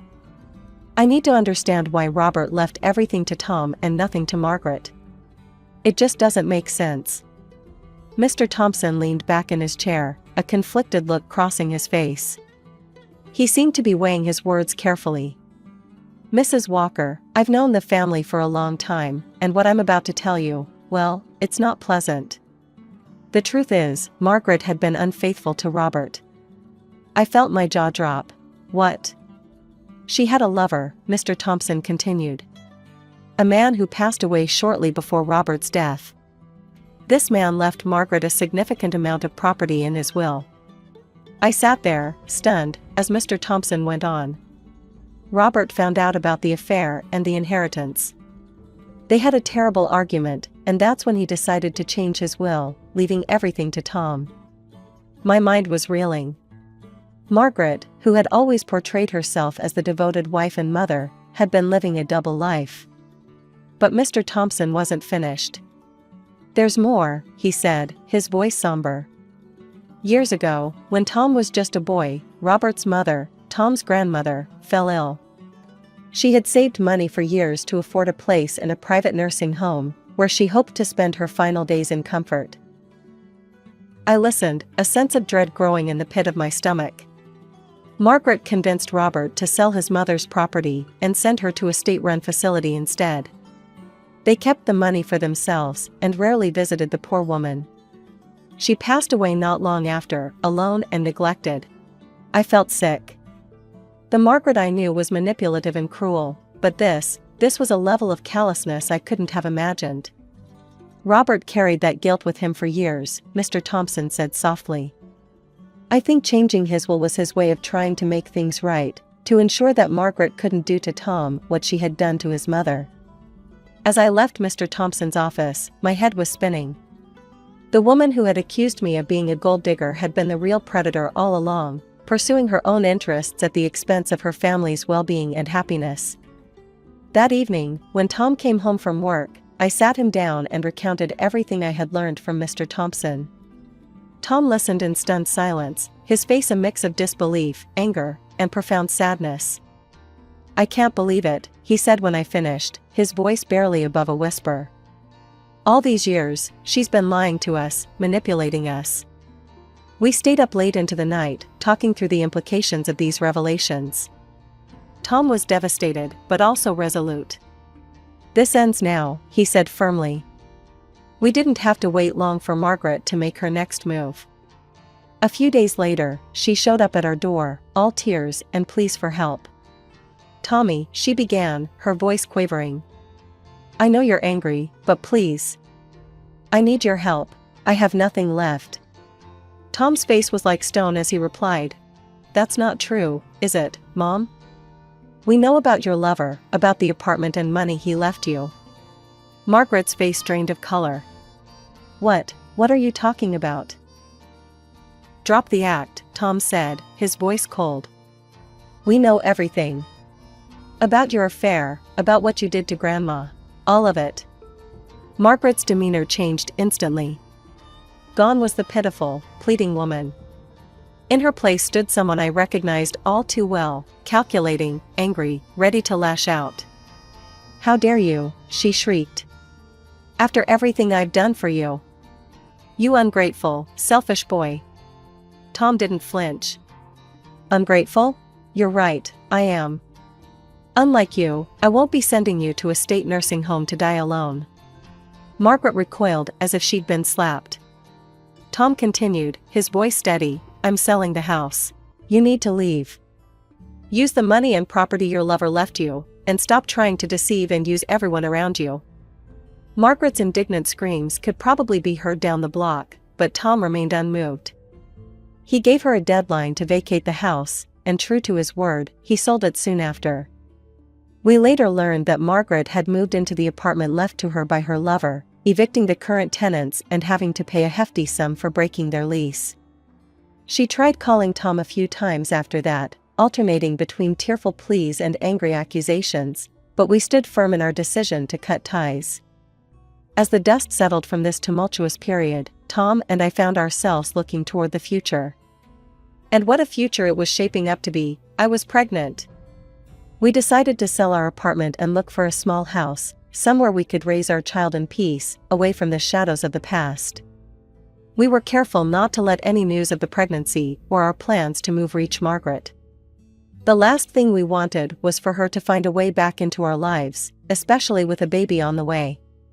Driving away toward our new home and new life, I felt a sense of hope I hadn't experienced in years. Whatever challenges lay ahead, I knew Tom and I would face them together, stronger for having weathered the storm. I never thought I'd be telling this story, but here I am. My name's Charlotte, and I was born into what you'd call an ordinary family. But when I was 2, everything changed. My dad died, leaving my mom a widow with a toddler. Mom didn't stay single for long. She married this guy, a big-shot entrepreneur with his own construction company. From the get-go, it was clear Mom was head over heels for Steve. She'd do anything for the guy, I swear. It was like I didn't even exist anymore. Things got even worse when Mom popped out another kid. A girl named Rachel. Suddenly, I had a half-sister who could do no wrong in Mom's eyes. She doted on that kid like she was made of gold, always trying to show Steve what a great mom she was to his precious daughter. Steve, he was this big, scary-looking dude. Always had this stern look on his face, like he was perpetually pissed off. But man, you should have seen how he melted around his own kid. All smiles and affection. Me? I might as well have been invisible. Charlotte, he'd bark, you're the oldest. Act like it. Help out around here. And help out I did. From the time I could reach the kitchen counter, I was cooking, cleaning, doing laundry, you name it. Rachel? She never lifted a finger. Didn't even clean up after herself or wash a single dish. Meanwhile, my grades were slipping. How could they not? Between all the chores and taking care of the house, I barely had time to crack open a book. Mom noticed, of course. But instead of understanding, all I got was grief. What's wrong with you, Charlotte? She'd yell. Are you stupid or just lazy? Your sister manages to get good grades. Why can't you? I wanted to scream, to tell her why. But I knew it wouldn't make a difference. In this house, I was the maid, the cook, the cleaner. And apparently, I was supposed to be a straight-A student too. As the years went by, things only got worse. Steve's business grew, and suddenly all of Mom's relatives were working for him. Even Mom got a job at the company. And guess who got stuck with all the housework? Yep, yours truly. By the time I graduated high school, I was exhausted. My grades were mediocre at best, nowhere near good enough for a scholarship. And boy, did I hear about it. You're so stupid, Mom screamed, her face red with anger. How could you mess this up? Steve, ever the pragmatist, just shook his head. I'm not paying for your college if you can't even be bothered to try, he said coldly. And just like that, my dreams of going to college went up in smoke. Instead, I found myself working at Steve's company, doing the kind of low-paid, backbreaking work that nobody else wanted. You know, I had dreams once. Big dreams of becoming a hairstylist. I'd spend hours watching tutorials online, practicing on old dolls I'd fish out of the trash. I saved every penny I could, scraping together loose change and the measly tips I'd get from the guys at the construction site. Finally, after months of saving, I bought myself a clipper. One night, I couldn't contain my excitement anymore. My sister was lounging on the couch, scrolling through her phone, looking bored as usual. Hey, I said, trying to keep my voice casual. Want to see something cool? She barely glanced up. What? I pulled out the clipper, my hands shaking a little. I got this. I'm gonna be a hairstylist someday. For a moment, she actually looked interested. Really? Let me see that. I handed it over, feeling a spark of hope. Maybe, just maybe, she'd understand. She turned it over in her hands, then tossed it back to me with a smirk. Good luck with that. Mom and Dad will never let you. I should have known better than to trust her. A few days later, all hell broke loose. Steve stormed into the living room in a rage, his face purple with anger. Who did this? He bellowed. Who mutilated Fluffy? I came out of the kitchen, wiping my hands on a dishcloth. The sight that appeared before me was terrible. There, on the floor, was his prized dog. The poor thing looked like it had been attacked by a lawnmower, chunks of fur missing, cuts all over its body. That's when my sister piped up, her eyes wide with fake innocence. Oh, Dad, she said, her voice trembling. I think I know what happened. All eyes turned to her as she spun her tale. Charlotte's been talking about being a hairstylist. She even bought clippers. I think she might have practiced on Fluffy. I couldn't believe what I was hearing. What? No, I'd never. But Steve wasn't listening. He stormed into my room, tearing it apart until he found the clippers. And there, stuck in the blades, were tufts of dog hair. I felt like I was going to be sick. I didn't do it, I said, my voice barely a whisper. I swear, I didn't touch Fluffy. My sister burst into tears, putting on a show worthy of an Oscar. Please don't be too hard on her, Dad. She probably didn't mean to hurt Fluffy. Steve's face was stone cold as he turned to me. Get out, he said, his voice eerily calm. Pack your things and get out of my house. Now. Mom just stood there, not saying a word. Not even looking at me. As I packed my meager belongings, I could hear my sister's fake sobs from the living room. The little shit had set me up, and she'd done it perfectly. With nowhere else to go, I headed to my grandmother's place in the next town over. She was my dad's mom, the only one who'd ever shown me any real kindness. I told her everything, my words tumbling out between sobs. She listened, her face growing darker with each word. You can stay here as long as you need, she said, pulling me into a hug. We'll figure this out together. And just like that, I started my new life. Got a job at a local diner, worked my ass off. For the first time in my life, I felt like I could breathe. 3 years later, Grandma passed away. It hit me hard, she was the only real family I had left. But even in death, she was looking out for me. She left me her house and a little nest egg she'd been saving. With Grandma's savings and every penny I'd squirreled away from the diner, I opened my own beauty salon. It wasn't much at first, just me, a chair, and a mirror. But it was mine. All mine. The first few weeks were tough. I'd sit there, staring at the door, willing it to open. But slowly, word got around. One customer became 2, then 10, then I couldn't keep up. I had to hire my first employee. Then another.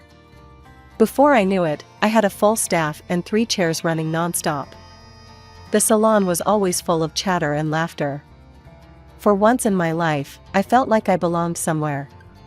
Like I was good at something. Charlotte, you're a miracle worker, one of my regulars exclaimed after I fixed a botched dye job she'd tried at home. I grinned, feeling a warmth spread through my chest. Just doing my job, Mrs. Johnson. But it wasn't just my hairstyling skills that were changing. I was changing too. Gone was the meek, scared girl who'd let everyone walk all over her. In her place was a woman who knew her worth, who didn't take shit from anyone. One day, a customer was giving one of my new girls a hard time. I stepped in, my voice firm. Ma'am, if you can't treat my staff with respect, I'm going to have to ask you to leave. The woman spluttered. But I'm the customer. The customer is always right. I crossed my arms, standing my ground. Not in my salon, they're not. There's the door. Life was good. Really good. But you know how they say curiosity killed the cat?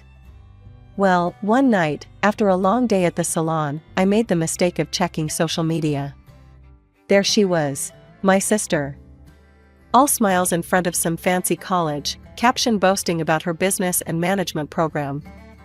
And the comments? Full of praise from Mom, Steve, and all the relatives who'd turned their backs on me. So proud of our little genius. Following in her father's footsteps. Can't wait to see you take over the company. I scrolled further. Vacation pics from all over the world.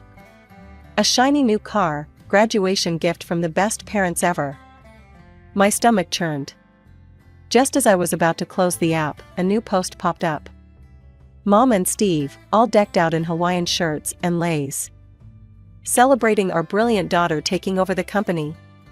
Time for a well-deserved break. Part of me wanted to be angry. To scream and rage at the unfairness of it all. But as I looked around my salon, at the life I'd built for myself, I realized something. I didn't need their approval anymore. I didn't need their love or their support. I had made it on my own, against all odds. Life has a way of throwing curveballs when you least expect it. One lazy Sunday afternoon, my phone rang. It was my Aunt Sarah, the only member of my family I still kept in touch with. Charlotte, you're not gonna believe this, she said, barely containing her laughter. Your sister? Turns out she's not so perfect after all. Over the next few minutes, Aunt Sarah filled me in on the family gossip. Apparently, while Steve and Mom were sipping Mai Tais in Hawaii, my sister had been running the company, right into the ground. Made some real boneheaded moves, Aunt Sarah said. Steve came back early, mad as a hornet. told her he'd wasted his money on her fancy education. We chatted a bit more before hanging up. I went about my day, pushing thoughts of my family to the back of my mind. But life wasn't done with its surprises. A few weeks later, there was a knock at my door. I wasn't expecting anyone, so I approached cautiously. When I opened it, I nearly fell over in shock. There stood my sister, mascara running down her face, a suitcase at her feet. "Charlotte," she sobbed, throwing herself at me. "Dad kicked me out. He disowned me, took away my apartment. I'm homeless." For a moment, I felt a pang of pity. Then I remembered all the years of torment, all the manipulation. I gently, but firmly, pushed her away. "What do you want, Rachel?" I asked, my voice flat. She looked up at me, eyes wide and pleading. "Can I stay with you? Please? I need help, a job. I could be the director of your salon." I almost laughed out loud. "Director? You've got to be kidding me." "But I have a business degree," she wailed. "I'm qualified." I took a deep breath, steeling myself. "Look, I need a secretary. Someone to work the front desk, book appointments. That's all I can offer." Rachel's face changed in an instant. The tears dried up, replaced by a look of indignation. "A secretary? You're supposed to help me. Give me a real job, let me live with you." I'd had enough. Years of pent-up anger and resentment came bubbling to the surface. "No," I said, my voice cold and firm. "I don't owe you anything. There's a cheap hostel down the street. Good luck." Rachel stared at me, mouth agape. Clearly, she hadn't expected this. Without another word, I closed the door in her face. Through the window, I watched as she stomped down the driveway, her theatrical sobs replaced by a scowl of pure rage. She threw her suitcase into the back of a shiny car, the same one I'd seen in her social media posts. A few days after Rachel's dramatic exit, I got a call from an old friend who still had connections to my family. The conversation also turned to Rachel. "Charlotte, your sister wasn't kicked out at all," she said. "She's throwing a tantrum because your dad scolded her for messing up at work." I gripped the phone tighter. "You're kidding me." "Nope. She thought she'd teach him a lesson by running away. Figured she'd crash at your place, mooch some money, then go back home when she's made her point." After hanging up, I felt a mix of anger and relief. Anger at Rachel's audacity, but relief that I'd seen through her act. The old me would have fallen for it hook, line, and sinker. Just when I thought things had settled, my phone rang again. This time, it was Mom. "Charlotte," she said, her voice cold and disapproving. "How could you turn your sister away like that? You should give her a job as a manager, not some lowly secretary position." I nearly choked. "Manager? Are you serious?" "Of course I am," Mom snapped. "She has an expensive education. She's taken management courses. She's much smarter than you, Charlotte." That was it. The last straw. Years of pent-up resentment came pouring out. If she's so smart, I spat, then why did she screw up Dad's company so badly? There was a pause on the other end of the line. When Mom spoke again, her voice was icy. "Your sister just needs to learn. The director position at your salon would be perfect for her to practice. It's not like your little haircutting business would be a great loss if she makes a few mistakes." I saw red. "My little haircutting business? Do you have any idea what I built here?" "No, of course you don't. You never cared about what I did." "Charlotte." "But I was on a roll." "No, you listen to me for once. Do you know what it was like growing up in that house? Being treated like a servant? Being kicked out with nowhere to go? Do you even care?" I ranted for what felt like hours, letting out every hurt, every slight, every moment of neglect I'd suffered. Mom stayed silent throughout. When I finally ran out of steam, I felt drained but somehow lighter. For a moment, I thought maybe, just maybe, she'd understood. Then she spoke. "Are you quite finished?" Now, as I was saying, it's your duty to help your sister. You will give her the director position. I couldn't believe what I was hearing. It was like she hadn't heard a word I'd said. In that moment, I realized something: nothing was ever going to change. No, I said, my voice steady and cold. I won't be hiring Rachel for any position. And don't call me again unless you're ready to apologize for how you've treated me all these years. I hung up and blocked her number, my hands shaking. Part of me wanted to cry, to mourn the mother I'd never really had. But another part, a stronger part, felt free. Just when I thought the dust had settled, all hell broke loose. My phone started blowing up with notifications. At first, I ignored them, thinking it was just the usual social media noise. But then I saw a message from Aunt Sarah. "Charlotte, honey, you might want to check the family group chat. It's not pretty." With a sense of dread, I opened the app. What I saw made my stomach churn. Uncle Bob had posted, "Can't believe how stuck up Charlotte's gotten. Opens one little salon and thinks she's too good for family." Cousin Emma chimed in, "So selfish. Won't even help her own sister. Disgraceful." I felt like I'd been punched in the gut. Tears stung my eyes as I scrolled through message after message of hate and judgment. The next morning, I woke up with a clarity I hadn't felt in years. I was done being the family punching bag. It was time to fight back. I called up a lawyer friend of mine, Jake, and asked him to meet me for coffee. He listened intently as I showed him the messages, his frown deepening with each swipe. "This is straight up harassment, Charlotte," he said, shaking his head. "We can definitely work with this." He explained my options, but one stood out: we could draft up a cease and desist letter. Threaten legal action if they don't stop. It might scare them enough to back off. Jake got to work right away. A few days later, I had a stack of official-looking letters in my hand, one for each family member who'd participated in the online assault. With a deep breath, I started sending them out. To each relative, I attached a personal note. "I've seen your posts. This is your one and only warning. Continue to harass me, and I'll see you in court. Choose wisely." The response was almost immediate. My phone started ringing off the hook. I let it go to voicemail, listening to the messages later with a mix of satisfaction and sadness. Uncle Bob sounded panicked. "Charlotte, sweetie, it was just a joke. No need to get lawyers involved." Cousin Emma was in tears. "Please don't sue us. We didn't mean anything by it." One by one, the offensive posts disappeared. The family chat went silent. It was like someone had flipped a switch. Aunt Sarah called me that evening. "Damn, girl," she chuckled.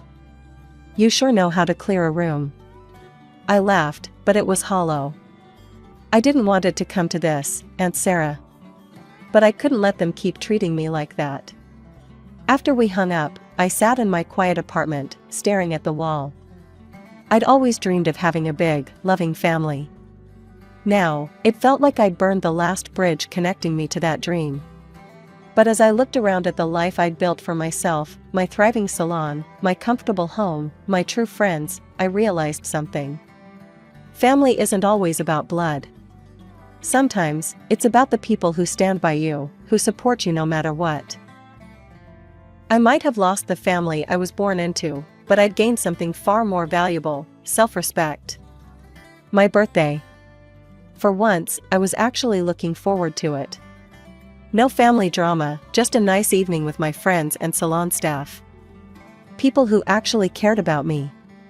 I was putting the finishing touches on my makeup when my phone rang. It was Jess, my head stylist. "Charlotte, you need to get down here. It's your sister. She's here, and she's... God, Charlotte, it's bad. Just hurry." I broke every speed limit getting to the salon.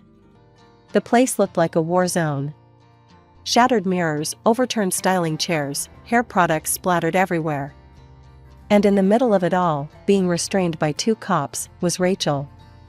"You bastard," she screamed when she saw me. "This is all your fault." I ignored her, turning to Jess. What the hell happened? Jess looked shell-shocked. She just burst in, drunk off her ass. Started throwing things, screaming about how you ruined her life. We tried to stop her, but... I surveyed the damage, my heart sinking. This would cost thousands to fix. One of the officers approached me. Ma'am, we're taking her down to the station. Will you be pressing charges? Before I could answer, my phone rang. Mom. Because of course it was. Don't you dare press charges, Charlotte, she hissed without so much as a hello. Tell them it was a birthday prank gone wrong. I couldn't help it. I laughed. A hollow, bitter laugh that made everyone around me take a step back. A birthday prank? That's rich, Mom. You know, it's funny. You didn't remember my birthday until you needed an excuse for Rachel's behavior. There was a long pause on the other end of the line. Look, I continued, my voice tight with anger, your precious Rachel just destroyed my business. She's going to jail, and I'm going to make damn sure she pays for every cent of damage. I hung up and turned to the officer. I want to press charges. All of them. I followed the police to the station, my mind reeling. This was supposed to be a happy day, a celebration. Instead, I was filing a police report against my own sister. As I sat in the cold, sterile interview room, giving my statement to a bored-looking detective, I couldn't help but think about how we'd gotten here. How had things gone so wrong? When I finally got home, hours later, I found my friends and staff waiting for me. They'd cleaned up the salon as best they could and brought the party to my place. As I looked around at these people, my chosen family, I felt a lump in my throat. Thanks, guys, I managed to choke out. This means a lot. We raised our glasses in a toast. To Charlotte, Jess said. The toughest boss and best friend we could ask for. The court case dragged on for months. Every day was a new battle, a new low in family drama. But I stood my ground. Finally, the verdict came in. Rachel got a suspended sentence for hooliganism and had to pay me a hefty sum in compensation. I thought I'd feel victorious. Instead, I just felt tired. The day after the sentencing, I got a call from Steve. You happy now? He growled. You've torn this family apart. As far as I'm concerned, you're dead to us. The line went dead. I stared at the phone, waiting for the pain to hit. But all I felt was relief. Mom didn't even bother to call. She sent a text, I hope you're satisfied with what you've done. Don't contact us again. I showed the messages to Aunt Sarah over coffee the next day. She shook her head, disgusted. You're better off without them, honey, she said, squeezing my hand. You've got me. And you've got yourself. That's all you need. She was right. I threw myself into my work, channeling all my energy into expanding my business. One salon became 2, then 3. Before I knew it, I was running a small empire of beauty salons across the city. Years passed. I was happier than I'd ever been, surrounded by people who genuinely cared about me. My family became a distant memory, a bad dream I'd finally woken up from. Then, one lazy Sunday morning, I was scrolling through social media when a headline caught my eye. Local construction mogul bankrupt, daughter's financial scams to blame. My heart skipped a beat. There was Rachel's face, being led away in handcuffs. The article detailed how she'd embezzled millions from Steve's company, running various financial scams that had finally caught up with her.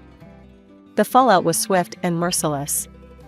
Steve's company collapsed, taking down all the family members who worked there with it. And suddenly, my phone was blowing up with messages from relatives I hadn't heard from in years. Uncle Bob. Charlotte, sweetie, I know we've had our differences, but I'm in a tough spot. Any chance of a job at one of your salons?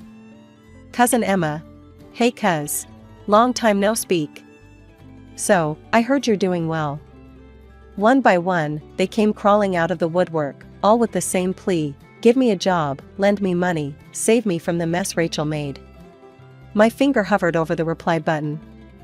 Then, with a deep breath, I hit block instead. One by one, I shut them out of my life for good. The only message I responded to was from Aunt Sarah. "You okay, honey? I saw the news." I wrote back. "I'm fine. Better than fine, actually. I'm free." That night, I stood on the balcony of my penthouse apartment, overlooking the city where my salons now thrived.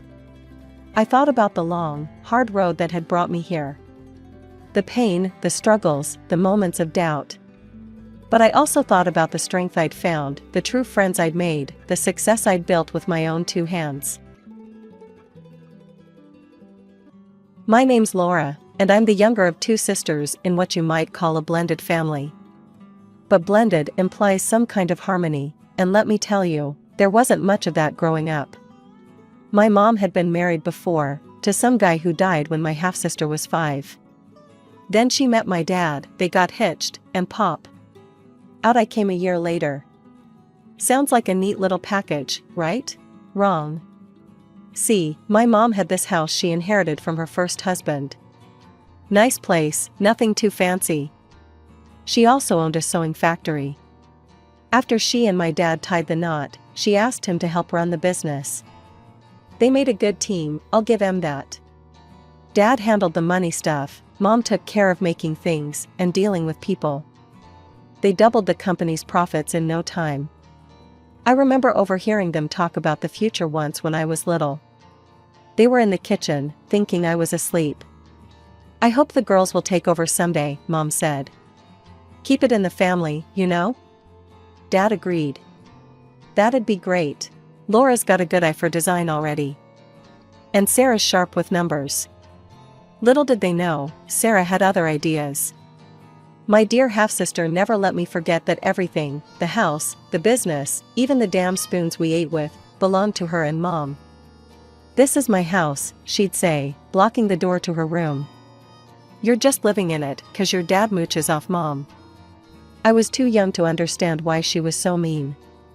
I just wanted to play with her cool toys or borrow a pencil to draw. But every time I touched something, she'd snatch it away. "That's mine," she'd screech.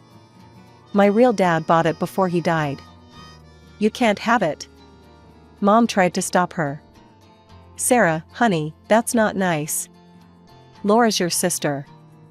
"Half-sister," Sarah would spit back. "And she gets everything. It's not fair." Dad never said much during these fights. He'd just pat my head and tell me to ignore her. But how could I? She made my life hell. One day, I found some colored pencils in the living room. I was so excited, finally, I could draw the beautiful dresses I saw in my head. I started sketching, lost in my own little world. Then Sarah stormed in. "Those are mine," she yelled, grabbing the pencils. Before I could stop her, she tore up my drawings. I ran to Mom, sobbing. She hugged me tight and marched over to Sarah's room. "That's enough," I heard her shout. "You will not treat your sister this way." But nothing changed. Sarah kept finding ways to remind me I didn't belong. And as we got older, it only got worse. As we grew older, my parents tried their best to keep the peace. They'd buy us the same clothes, give us equal gifts on holidays. But it was never enough for Sarah. "Laura's sweater is softer," she'd complain. Or, "Her necklace has more jewels. You always give her the best stuff." It didn't matter that it wasn't true. In Sarah's mind, I was the favorite, the interloper stealing her rightful place. When I was about 10, my parents decided to sell the old house and buy a bigger one. I remember the day we moved in, how excited I was to have my own room. "This is amazing," I squealed, twirling around the empty space. Sarah appeared in the doorway, her face dark. "Don't get too comfortable. This house belongs to me and Mom. You're just a guest here." I felt my stomach drop. Even in this new place, nothing had changed. Later that night, I heard Mom and Dad talking in hushed tones. "I don't know what to do anymore," Mom sighed. "I've tried everything with Sarah." "Maybe we should take her to see someone," Dad suggested. "A therapist or counselor?" Mom agreed, and soon Sarah was going to weekly sessions. But if anything, it only made her more resentful. "Oh, so now I'm crazy," she spat one day after a particularly rough appointment. "You just want to fix me so precious Laura can have a perfect life." I wanted to scream that my life was far from perfect with her in it, but I kept my mouth shut. It never did any good to argue with Sarah. As the years went by, Sarah's victim complex only grew. Everything was someone else's fault, usually mine. She'd complain endlessly about how unfair her life was, how no one understood her. "You're all against me," she'd say. "You owe me for everything I've been through." I started avoiding her as much as possible, staying in my room or at friends' houses. Anything to escape the constant drama. When Sarah finally graduated high school and left for college in another city, it felt like the whole house breathed a collective sigh of relief. "Maybe some time away will do her good," Mom said hopefully. For the first time in years, I felt like I could relax in my own home. No more walking on eggshells, no more surprise attacks of Sarah's jealousy. Those 4 years while Sarah was away at college were the happiest of my young life. I threw myself into my studies, especially art and design. I'd spend hours sketching clothes, dreaming up new styles. Mom noticed my passion and started bringing home scraps of fabric from the factory for me to play with. "You've got a real talent, Laura," she'd say, admiring my creations. For once, I felt seen for who I was, not just as Sarah's annoying little sister. I started to imagine a future where I could use my skills, maybe even in the family business. After graduation, I'd been accepted to a college in another city to study design, which was a dream come true. The night before I left for college, Mom and Dad sat me down for a talk. "We're so proud of you, Laura," Mom said, her eyes misty. "You know we support your dreams, right?" I nodded, feeling a lump in my throat. Dad chimed in. "We hope that after you graduate, you'll consider coming back to work with us. Your designs could really take the company to the next level." I promised to think about it, but honestly, I was eager to spread my wings. The idea of returning to my hometown, where Sarah's shadow still loomed, wasn't exactly appealing. College life was everything I'd hoped for and more. It was during my second year that I met him. Jason. He was a few years older, working on his master's in business. We bumped into each other at a campus coffee shop. Quite literally, I spilled my latte all over his shirt. We got to talking, and before I knew it, hours had passed. Jason was funny, smart, and actually listened when I talked about my designs. We started dating soon after. As graduation approached, Jason and I talked about our future. We'd been together for over 2 years by then, and things were getting serious. "I've got a job lined up here in the city," he told me one night over dinner. "What do you think about staying here? Maybe, together?" My heart soared at the idea. I'd landed a position as a junior designer at an up-and-coming fashion company, and the thought of building a life with Jason away from all the family drama was incredibly tempting. But I knew I had to tell my parents face to face. So, we planned a trip back to my hometown. I was nervous about introducing Jason to my family, especially since I knew Sarah would be there too. To my surprise, the visit went better than I could have hoped. Mom and Dad loved Jason, and even Sarah was, well, not exactly warm, but at least civil. She didn't make any snide comments or try to undermine me, which was a first. Over dinner, I broke the news about my job and my plans to stay in the city. "That's wonderful, honey," Mom said, but I could see a hint of disappointment in her eyes. Dad cleared his throat. "Actually, we had an idea we wanted to run by you. What if you opened a branch of our company in your city? You could be in charge of design, create your own line." I was stunned. It was a generous offer, one that would allow me to pursue my dreams while still being part of the family business. "Can I think about it?" I asked. They agreed, and the rest of the visit passed pleasantly. As Jason and I were leaving, Sarah pulled me aside. "Hey, I know things haven't always been great between us," she said, looking uncomfortable. "But I'd like to try and change that. Maybe I could visit you sometime?" I was skeptical, but nodded. Sure, that'd be nice. Life settled into a comfortable rhythm after Jason and I returned from my hometown. I threw myself into my new job, learning the ropes and impressing my bosses with my designs. Jason and I started talking about marriage, looking at apartments, dreaming of our future together. Everything seemed perfect.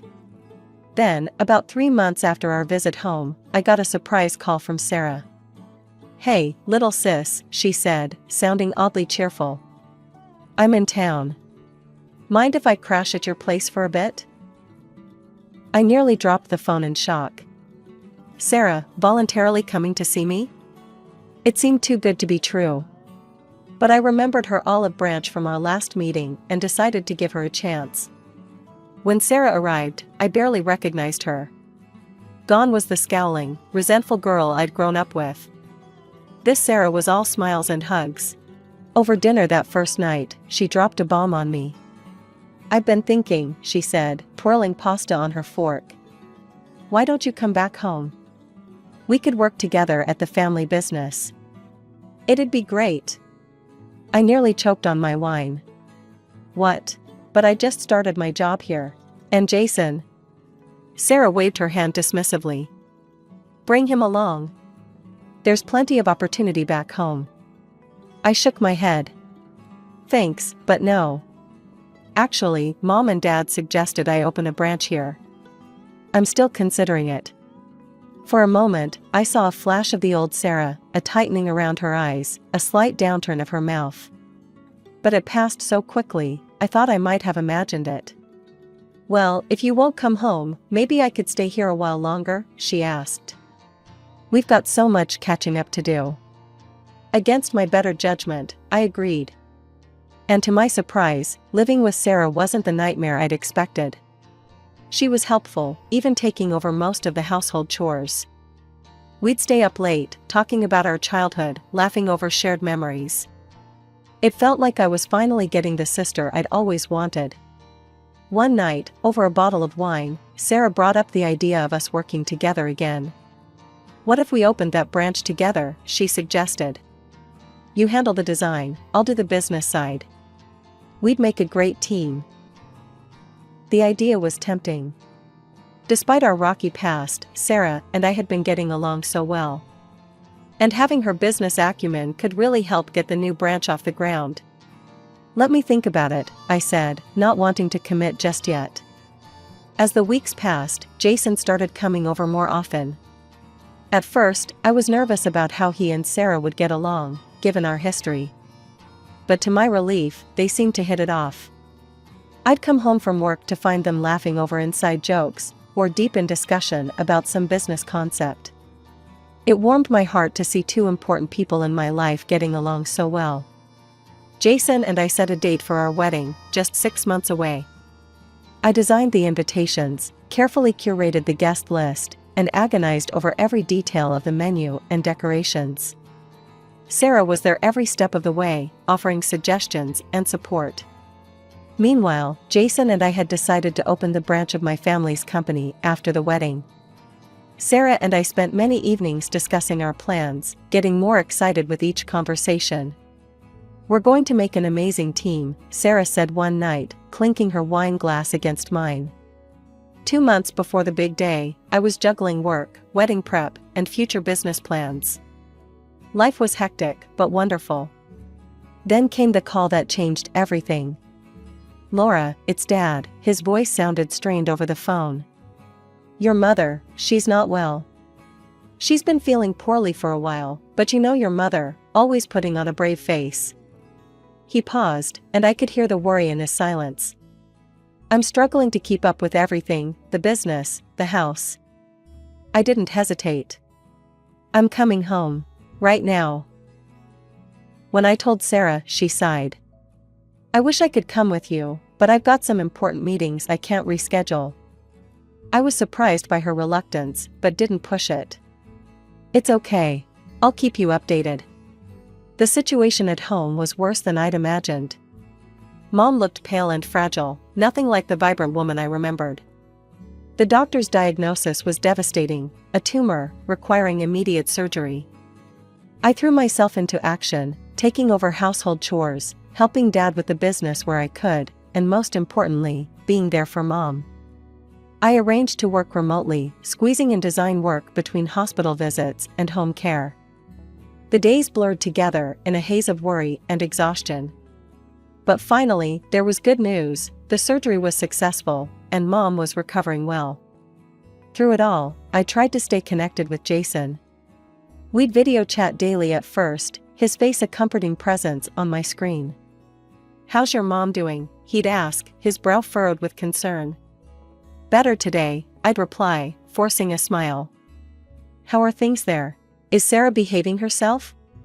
He'd laugh and assure me everything was fine, but as the days passed, our conversations grew shorter and less frequent. I told myself it was just the stress of the situation, that things would go back to normal once I returned home. But a month into my stay, the video calls stopped altogether. My messages went unanswered. The silence was deafening. The gnawing worry in my gut wouldn't let up. After days of unanswered calls and messages, I couldn't take it anymore. I had to see Jason, to find out what was going on. I caught the next flight out, my mind racing with possibilities. Maybe Jason was sick. Maybe he'd lost his phone. Maybe. I didn't tell anyone I was coming.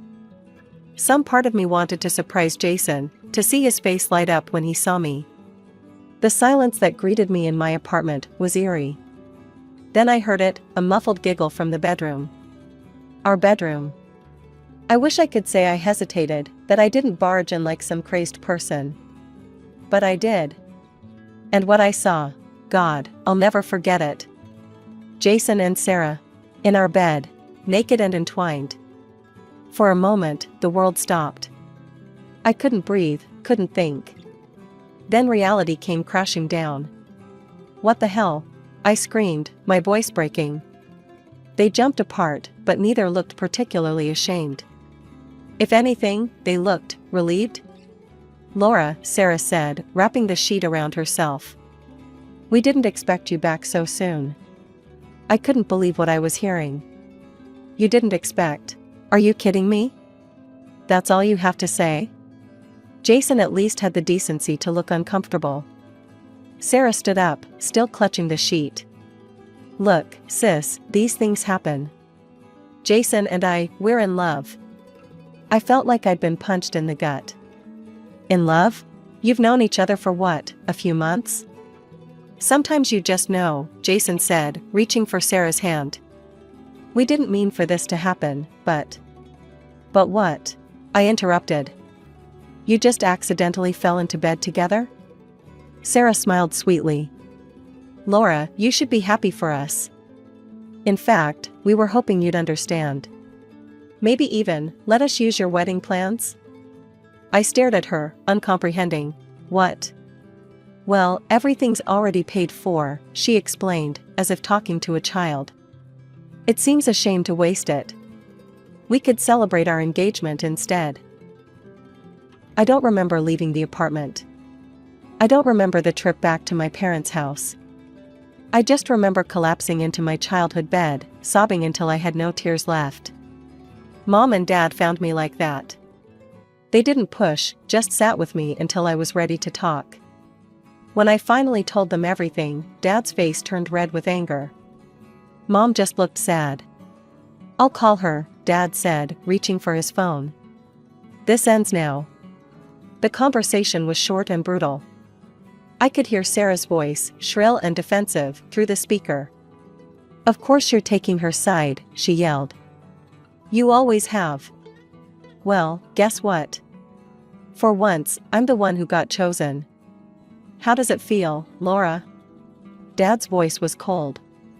"Sarah, if you go through with this, you're no longer part of this family.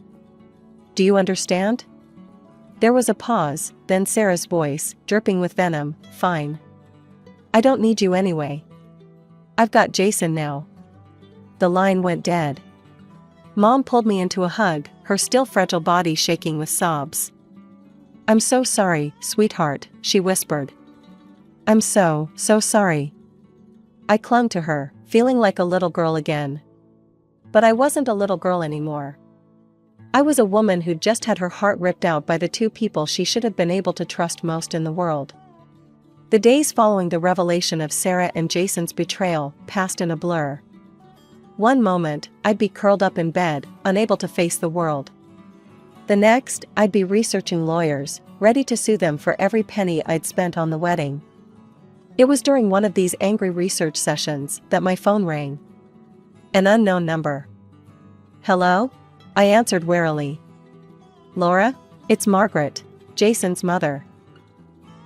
I nearly hung up, but something in her voice stopped me. She sounded devastated. "I don't know what to say," Margaret continued. "We're so sorry, dear. So very sorry."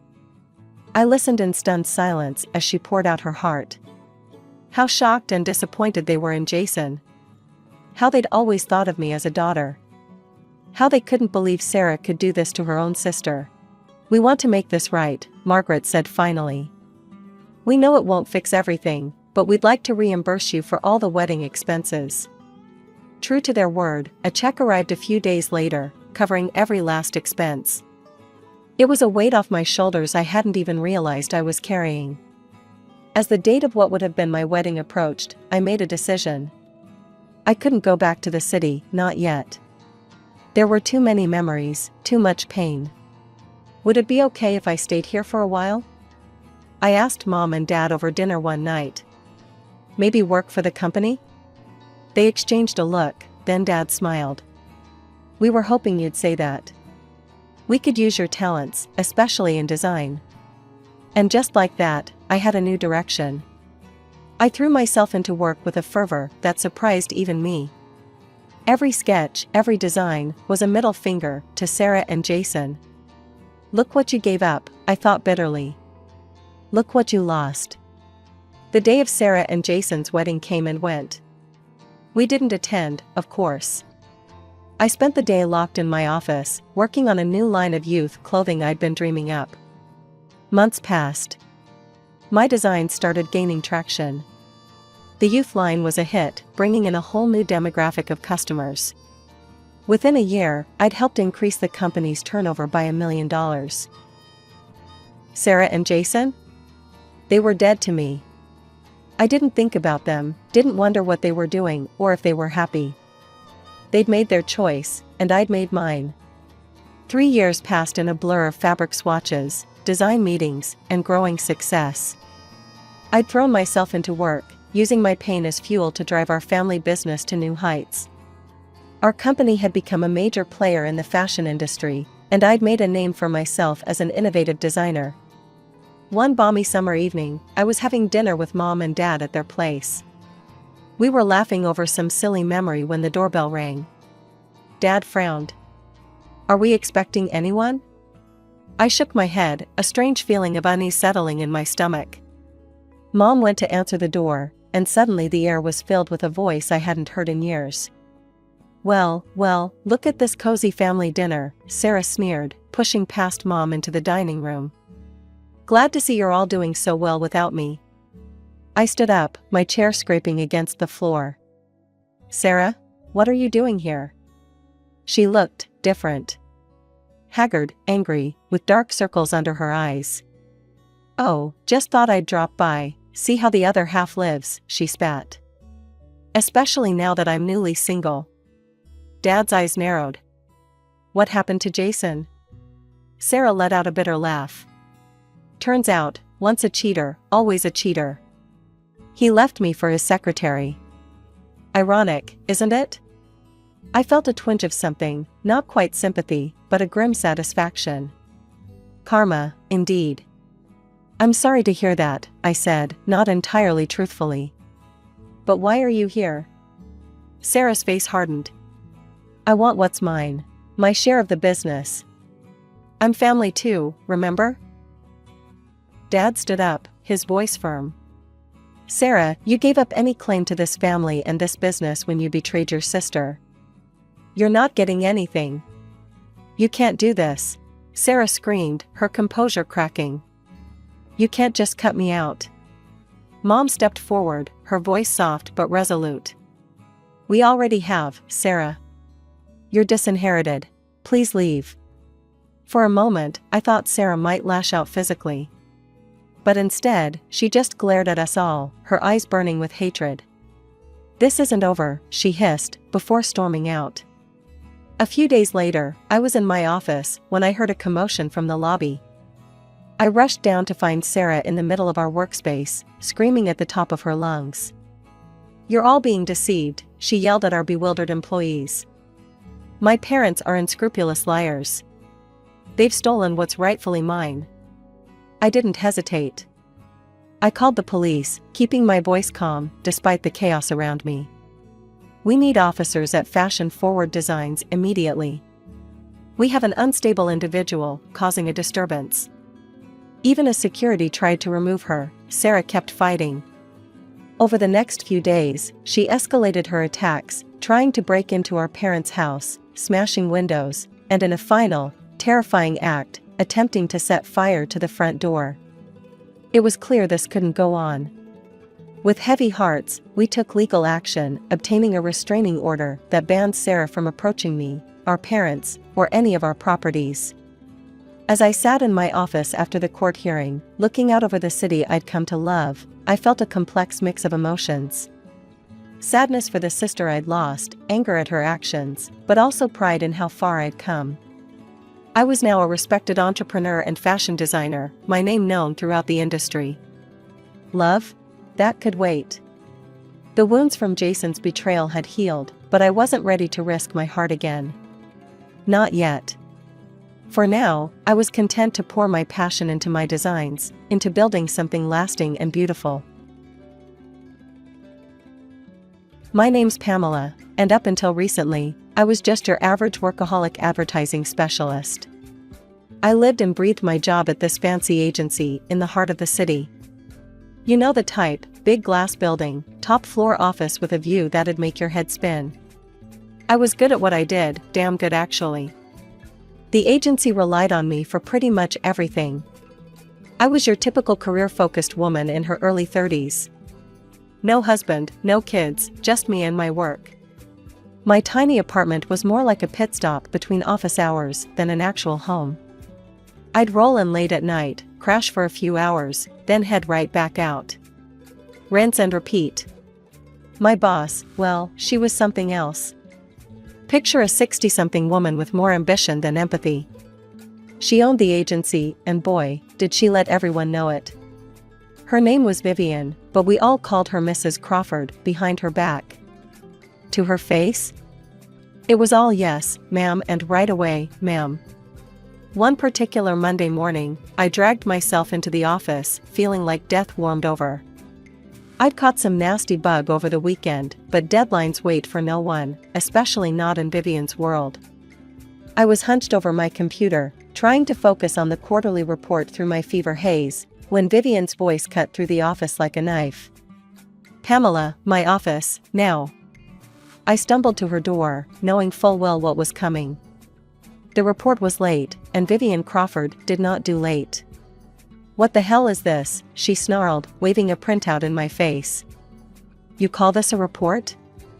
Any 5-year-old could put together something more coherent than this garbage." "I'm sorry, Ms. Crawford," I mumbled, my head pounding. "I've been sick, Anne." "Sick?" she scoffed. "You think clients care if you're sick? You think I built this agency by taking sick days? You're useless, Pamela. Utterly useless." Her words hit me like a slap. I'd poured my heart and soul into this job for years, sacrificed everything for it. And this was what I got in return? I don't know if it was the fever or just years of pent-up frustration, but something in me snapped. Tears welled up in my eyes, and before I knew it, I was bolting out of her office, past the shocked faces of my coworkers, and into the elevator. The elevator dinged, and as the doors slid open, I came face to face with a pair of concerned brown eyes. "Hey, are you okay?" a deep voice asked. I looked up, startled by the voice. Standing there was a man about my age, with kind eyes and a concerned expression. I must have looked a sight, because his brow furrowed even deeper when he saw my face. "I'm fine," I stammered, trying to regain my composure. But the tears betrayed me, streaming down my cheeks. "You don't look fine," he said gently. "Look, I know it's none of my business, but would you like to grab a coffee? Sometimes talking to a stranger can help." I hesitated. I never did things like this, running out of work, crying in elevators, accepting invitations from strangers. But something about his genuine concern broke through my defenses. "Actually," I sniffled, "that sounds nice." We made our way to a little cafe just down the street. As we sat down with our coffees, he introduced himself as Jake. "So," he said, settling into his chair, "want to tell me what's got you so upset?" I found myself pouring out the whole story, how I'd been feeling ill, how I was behind on my work, and how my boss had torn into me. I was careful not to mention any names or specifics about the company, but I didn't hold back on describing how devastated I felt. "Wow," Jake said when I finished. "That's rough. No one deserves to be treated like that, especially when they're sick." We ended up talking for over an hour. Jake told me about his own job in finance, his hobbies, his dog. It was easy, comfortable conversation, and I found myself laughing, despite the awful morning I'd had. As we were getting ready to leave, Jake hesitated. "Listen, Pamela. I know we just met, but I'd really like to see you again. Maybe we could grab dinner sometime?" I surprised myself by saying yes without hesitation. We exchanged numbers, and as I watched him walk away, I felt a flutter of excitement in my chest. Over the next few weeks, Jake and I started seeing each other regularly. We'd meet for dinner after work, or spend weekends exploring the city. With each date, I found myself falling harder for him. He was kind, funny, and supportive, everything I'd been missing in my life. At work, things were, well, they were what they always were. Vivian was still Vivian, demanding and critical. But somehow, it didn't bother me as much anymore. Knowing I had Jake to talk to at the end of the day made it all more bearable. One night, about a year after we'd met, Jake took me to a fancy restaurant. As we finished our dessert, he pulled out a small velvet box and opened it, revealing a beautiful diamond ring. "Pamela, will you marry me?" Happy tears welled up in my eyes as I nodded enthusiastically. Yes, of course I'll marry you." As Jake slipped the ring on my finger, I felt like I was floating on air. Everything was perfect. Jake was perfect. Our life together would be perfect. The weeks following our engagement were a whirlwind of happiness. One evening, as we cuddled on the couch in my apartment, Jake brought up something I hadn't even considered. "Babe," he said, running his fingers through my hair, "I think it's time you met my mom. She's been asking to meet you. How about this weekend? We can drive out to her place." That Saturday, we pulled up to a house that made my jaw drop. It was huge, easily 3 times the size of the house I grew up in. The door swung open, and I froze. Standing there, looking just as shocked as I felt, was Vivian Crawford, my boss, Jake's mother. "Mom," Jake said warmly, oblivious to the tension, "this is Pamela, my fiancée." Vivian's eyes narrowed as they swept over me. "Pamela," she said, her voice cold. "What a surprise." "Jake, darling, surely you can do better than this." She waved her hand dismissively in my direction. "With your money, your position, you could have any woman you want. Why settle for someone from such a modest background?" I felt like I'd been slapped. Jake's arm tightened around me. "Mom," he said, his voice hard, "I love Pamela. She's the best thing that's ever happened to me. I'm marrying her, with or without your approval." Vivian's face darkened, but Jake didn't give her a chance to respond. He turned to me, his eyes softening. "I'm so sorry about this, Pam. Let's go." As we drove away, I finally found my voice. "Jake," I said shakily, "there's something I need to tell you." I spilled everything, how Vivian was my boss, how she'd treated me at work, the incident that led to me meeting Jake in the first place. Jake listened silently, his knuckles white on the steering wheel. When I finished, he pulled the car over and turned to face me. "Pamela," he said firmly, "I want you to know that this changes nothing. I love you, and I'm on your side, no matter what." His words were like a lifeline, and I clung to them desperately. We decided to move forward with our wedding plans, despite Vivian's disapproval. Jake and I found a small apartment together, and for a while, everything seemed okay. But at work, things were getting worse. Vivian's treatment of me had always been harsh, but now it was downright cruel. She'd humiliate me in meetings, mock my ideas in front of clients, and pile on impossible deadlines. Yet she never fired me. I was too valuable to the agency, and we both knew it. I'd come home every night exhausted and demoralized. Jake was always there, supportive and loving, but I could see the toll it was taking on him too. He'd confront his mother, begging her to treat me better, but it only seemed to make things worse. The breaking point came on a Tuesday. I'd been working on a massive presentation for weeks, pouring every ounce of creativity and effort I had into it. As I stood in front of the management team, including Vivian, I felt a glimmer of hope. Maybe this time I'd finally earn her approval. I was halfway through my pitch when Vivian's cold voice cut through the room. "Is this a joke, Pamela? This is what you've been working on for weeks? This is amateur work at best. I've seen interns produce better concepts than this drivel." The room fell silent. I could feel the pitying looks from my colleagues, but no one dared to speak up against Vivian. "I can revise it," I stammered, fighting back tears. Vivian waved her hand dismissively. "Don't bother. We'll have someone competent handle it from here. You're dismissed." I fled the conference room, my cheeks burning with humiliation. As soon as I reached my desk, I broke down in tears. It was too much. The constant criticism, the public humiliation, the stress of navigating this impossible situation with my mother-in-law. I couldn't take it anymore. That evening, I stumbled into our apartment, still sniffling. Jake took one look at me and pulled me into a tight hug. "That's it," he said firmly. "You can't keep doing this to yourself, Pam. You need to quit. Your mental health is more important than any job." The next day, I marched into Vivian's office and handed in my resignation. Her face contorted with rage. "You ungrateful little thing," she sputtered. "After everything this agency has done for you? You're just going to abandon us?" I stood my ground, my voice steadier than I felt. "I'm sorry, but I can't continue working in this environment. My last day will be in 2 weeks." As I turned to leave, Vivian's voice stopped me cold. "You think you can just walk away? I'll make sure you never work in this industry again. You'll regret this, Pamela. Mark my words." I threw myself into job hunting, confident that my skills and experience would land me a new position quickly. But as the weeks turned into months, I started to worry. Every promising lead seemed to fizzle out at the last minute. It was as if someone was sabotaging my efforts. Finally, after nearly 6 months of searching, I landed a job at a smaller agency. It wasn't as prestigious as my old position, but I was grateful for the opportunity.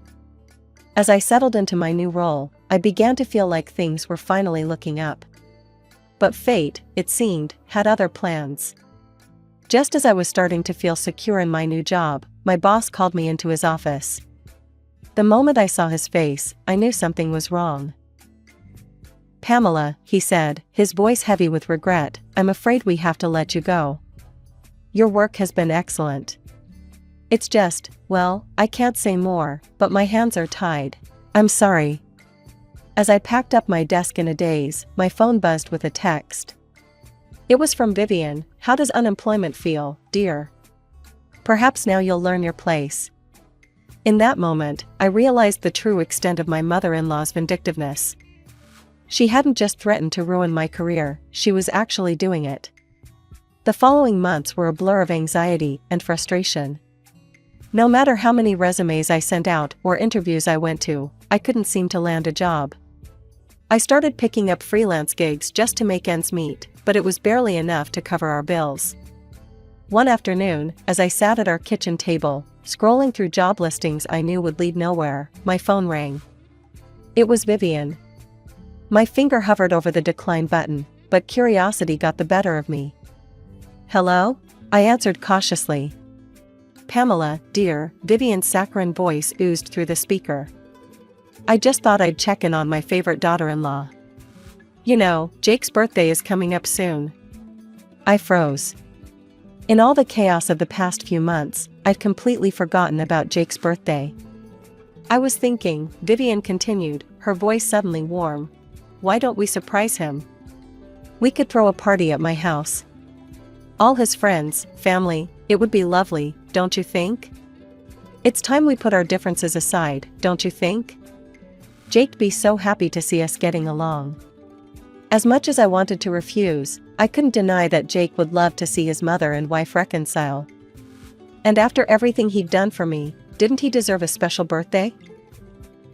All right, I said hesitantly. What did you have in mind? Vivian's voice brightened. Wonderful. Why don't you come over early on the day of the party? We can set everything up together. It'll be our little secret from Jake. Against my better judgment, I agreed. The day of the party arrived, and I made my way to Vivian's house, my stomach in knots. As I approached the front door, I could hear voices and laughter inside.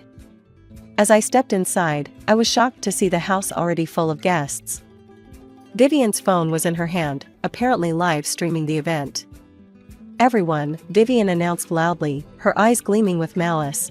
I'd like you all to greet our help for the evening. Before I could process what was happening, Vivian thrust a maid's uniform into my hands. Here you go, dear. The kitchen's that way.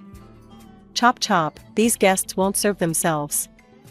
I stood there, stunned, as the room fell silent. All eyes were on me, a mix of pity and second-hand embarrassment on their faces. What's the matter? Vivian sneered, her voice carrying clearly in the quiet room. This is what you're suited for, isn't it? A girl from the slums, parents who worked in a factory. You should be grateful I'm giving you the opportunity to serve your betters. The humiliation was overwhelming. Tears pricked at my eyes as I looked around the room, desperately searching for a friendly face, for someone to stand up to this cruelty. But everyone averted their gaze, unwilling to challenge Vivian. In that moment, something inside me snapped. I'd endured months of Vivian's torment, but this was a step too far. Without a word, I dropped the uniform at Vivian's feet and stormed out of the house, ignoring her calls behind me. I burst into our apartment, a mess of tears and anger. Jake was there, getting ready to head to his mother's house. He took one look at me, and his face fell. When I told him everything, Jake's face paled. He grabbed his phone and quickly pulled up his mother's social media page. There it was, the video of my humiliation, already gaining views and nasty comments. Jake's hands shook as he watched the video. I could see the conflict in his eyes, the love for his mother warring with his love for me. But as Vivian's cruel words rang out from the phone speakers, his jaw set in determination. He dialed Vivian's number, putting the phone on speaker. When she answered, her voice was sickly sweet. Jake, darling, where are you? Everyone's waiting. Save it, Mom, Jake cut her off. I saw the video. How could you do that to Pamela? There was a pause, then Vivian's voice turned cold. Oh please, Jake.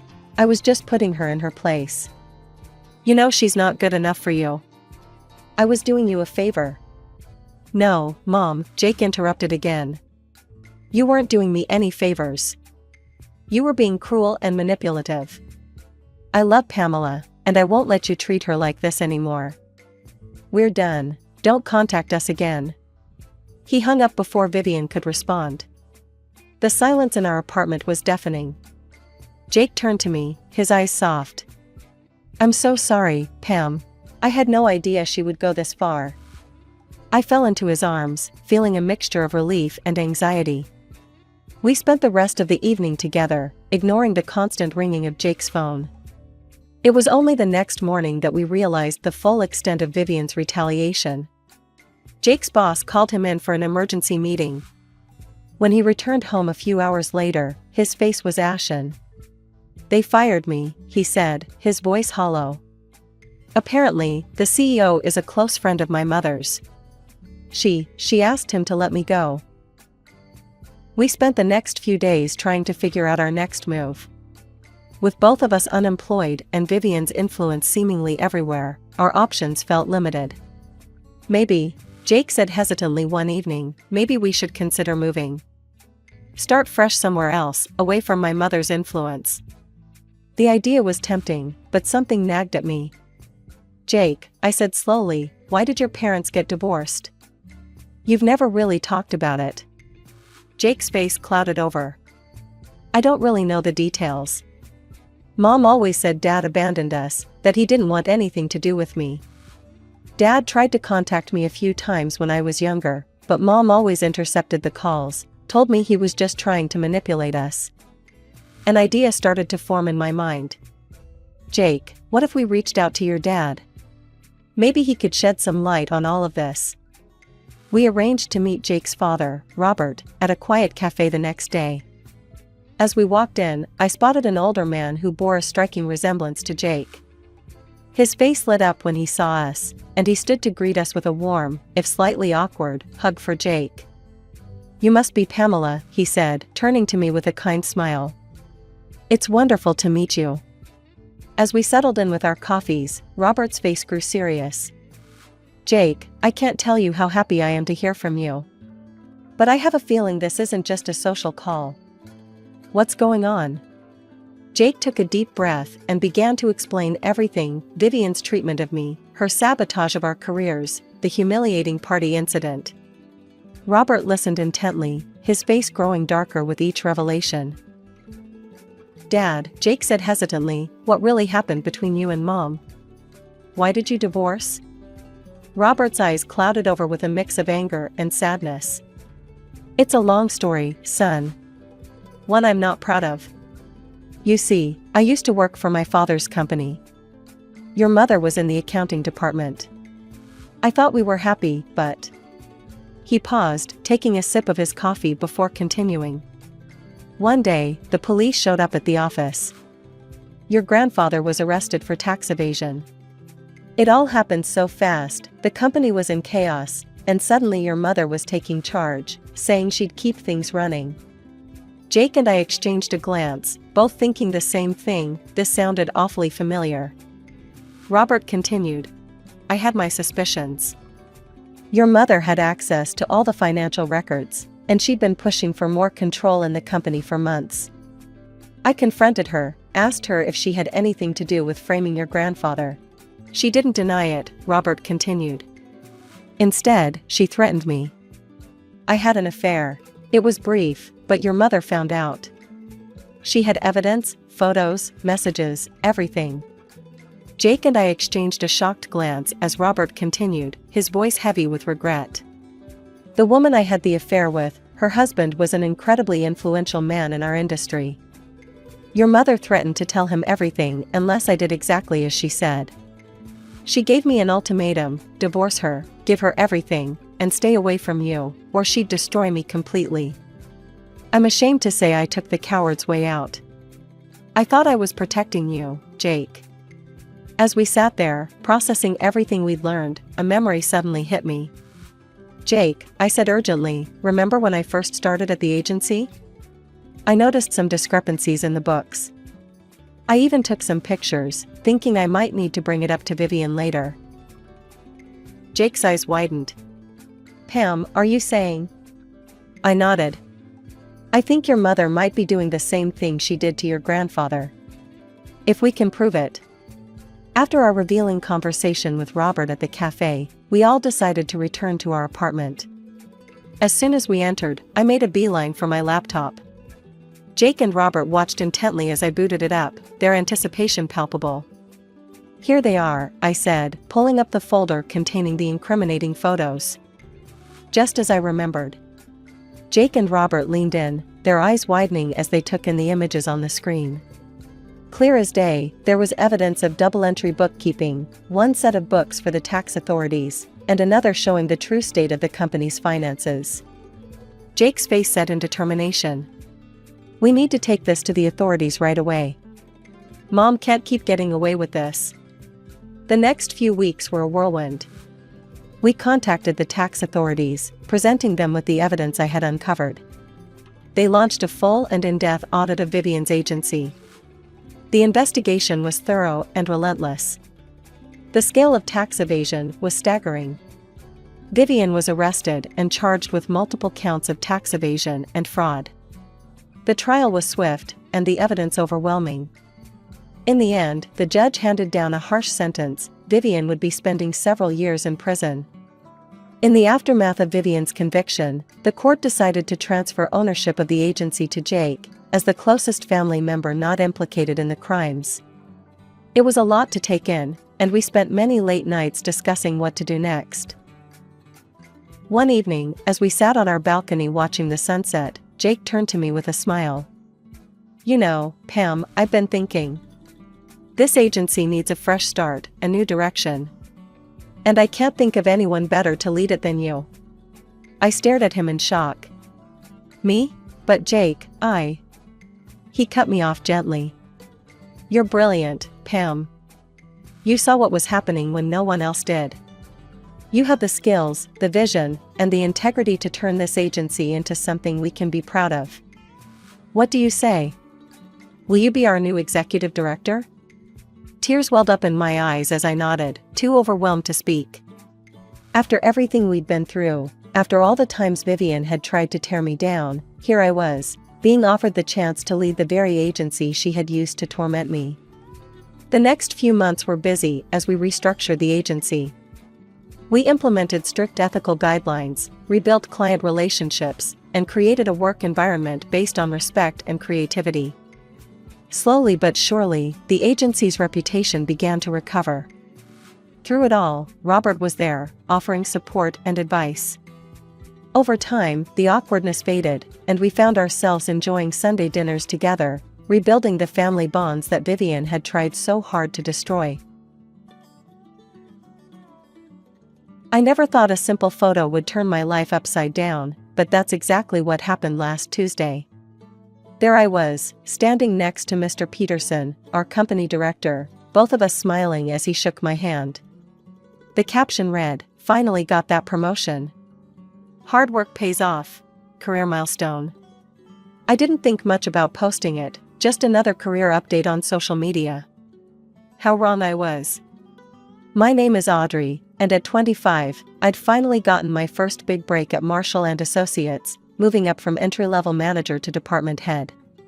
It wasn't an easy journey, 3 years of overtime, countless presentations, and more coffee than I care to admit. But I did it on my own, and that meant everything to me. I was still riding the high of my promotion when my phone buzzed. The number wasn't saved in my contacts, but I recognized it instantly. My mother. 7 years of silence, and now, out of the blue, she was calling me. My hand trembled as I stared at the screen. "Hello?" My voice came out smaller than I intended. "Audrey, sweetheart." My mother's voice was exactly as I remembered it, that sickly sweet tone she used when she wanted something. "Your father and I just saw your post. We're so proud of you." Proud. The word hit me like a slap. Where was that pride when I needed it most? "Thanks," I managed to say, gripping my desk to steady myself. "We should celebrate. Why don't you come over this weekend? We can discuss throwing a proper party for you. The whole family would love to see how successful you've become." The whole family. Including Sarah, my younger sister. The golden child, the favorite. The one who could do no wrong. "I'll think about it," I said, my throat tight. "Please do, darling. We've missed you so much. It's time to put the past behind us, don't you think?" After we hung up, I sat at my desk, staring at nothing. 7 years of silence, broken because of a social media post. 7 years since I'd walked out of that house, vowing never to return. 7 years of building a life without them. My hand brushed against the medical alert bracelet on my wrist, the one that warned about my peanut allergy. The same allergy that my parents had treated as an inconvenience, and Sarah had used as ammunition for her cruel jokes. My grandmother's words echoed in my mind, "Family is who treats you like family, not just who shares your blood." She'd been my real parent these past 7 years, supporting me through college, believing in me when no one else did. The words, "we're proud of you," kept echoing in my head. Funny how those words could feel so hollow coming from one person and so genuine from another. I looked at the photo on my desk, me and Grandma at my college graduation. She was beaming with real pride that day, not the manufactured kind my parents were suddenly showing. The phone call from Mom had ripped open old wounds, and now the past came rushing back like a flood. Sarah was 3 years younger than me, but from the moment she was born, she became the center of our family's universe. While I got practical clothes from discount stores, Sarah had designer outfits. My parents would document her every move with expensive cameras, while my school achievements gathered dust in drawers. I remember my 10th birthday clearly. I'd been hoping for the art set I'd been eyeing for months, nothing fancy, just a basic kit with colored pencils and a sketchbook. Instead, I got a pack of No. 2 pencils, because they're what you need for school anyway. That same year, for Sarah's 7th birthday, our parents transformed the entire backyard into a Disney Princess Wonderland, complete with a hired Cinderella.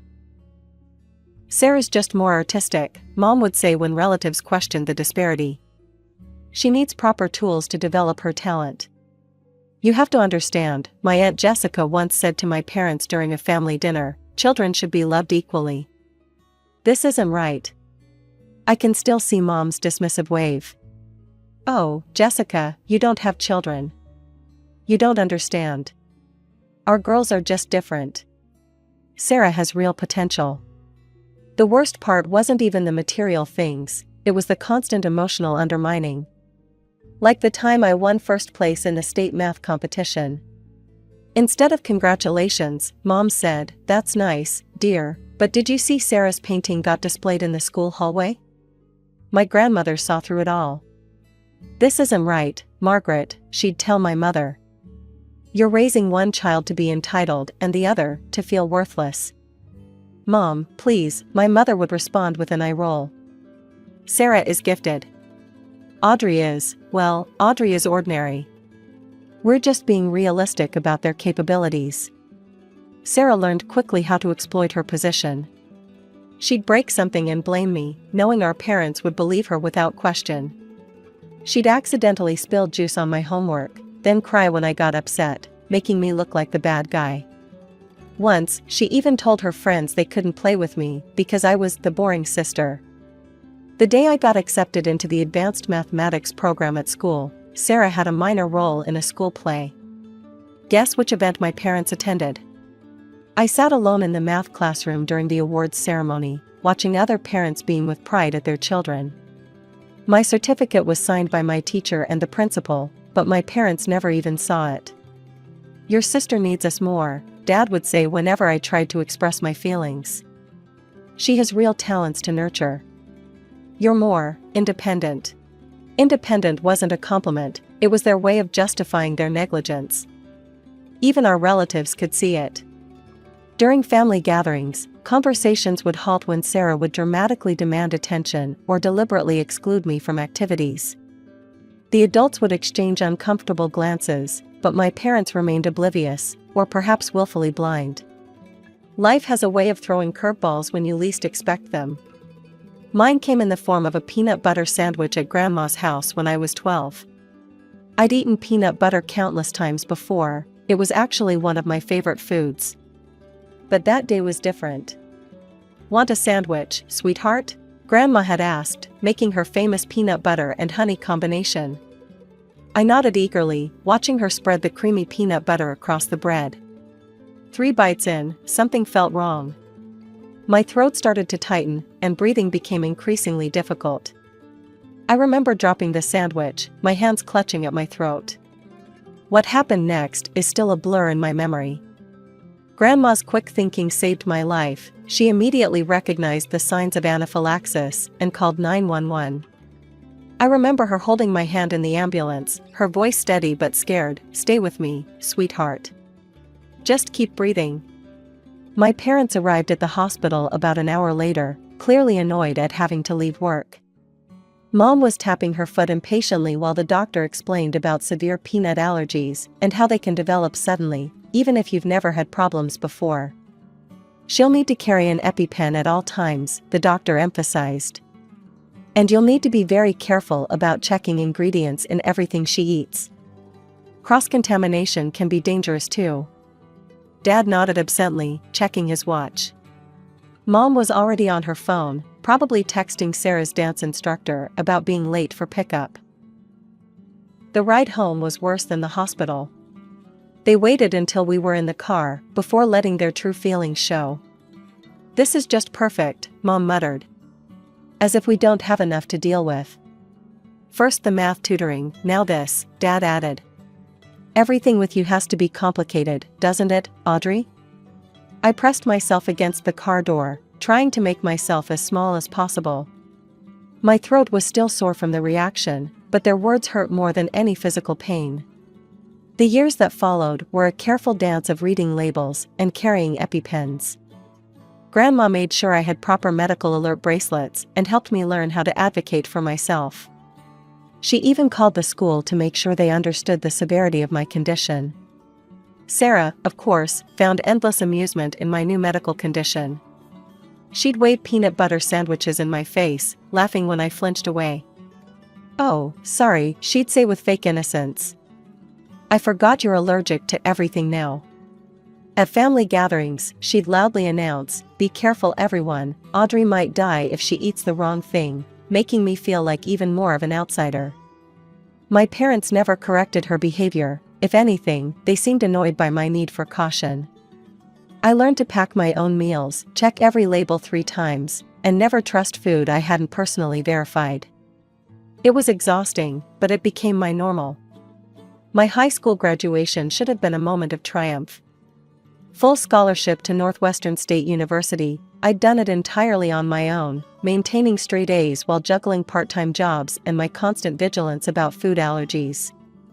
The acceptance letter felt like validation for all those nights I'd spent studying while Sarah's music blasted through the walls from her bedroom. The family dinner where I announced my college acceptance is forever etched in my memory. "I got into Northwestern," I said, trying to keep my voice steady. "Full academic scholarship."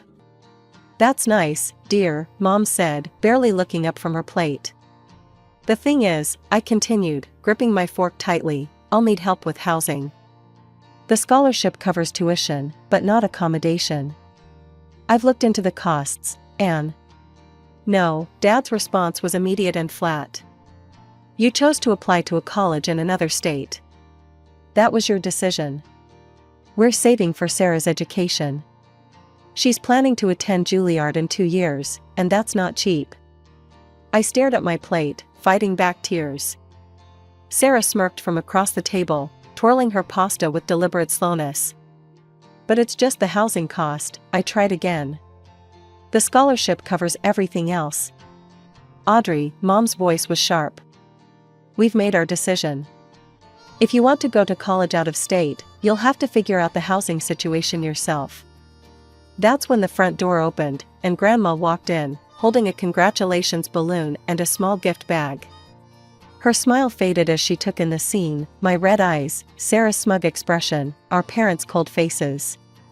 "What's going on?" she asked, looking around the table. Sarah giggled, always eager to twist the knife. "Oh, Audrey got into college, but she'll be living on the street because Mom and Dad won't pay for her housing. They're saving their money for my Juilliard education instead." The silence that followed was deafening. "Is this true?" Grandma's voice was quiet but sharp. When no one answered, she continued, "Margaret, Richard, how dare you? Your daughter earned a full scholarship, and you won't even help her with housing?" "Mom, please," my mother sighed. "Sarah's education." "Sarah's education?" Grandma's voice rose. "What about Audrey's education? What about supporting both your children? And you," she turned to Sarah, who was still wearing that satisfied smirk, "you're becoming a cruel, spoiled child.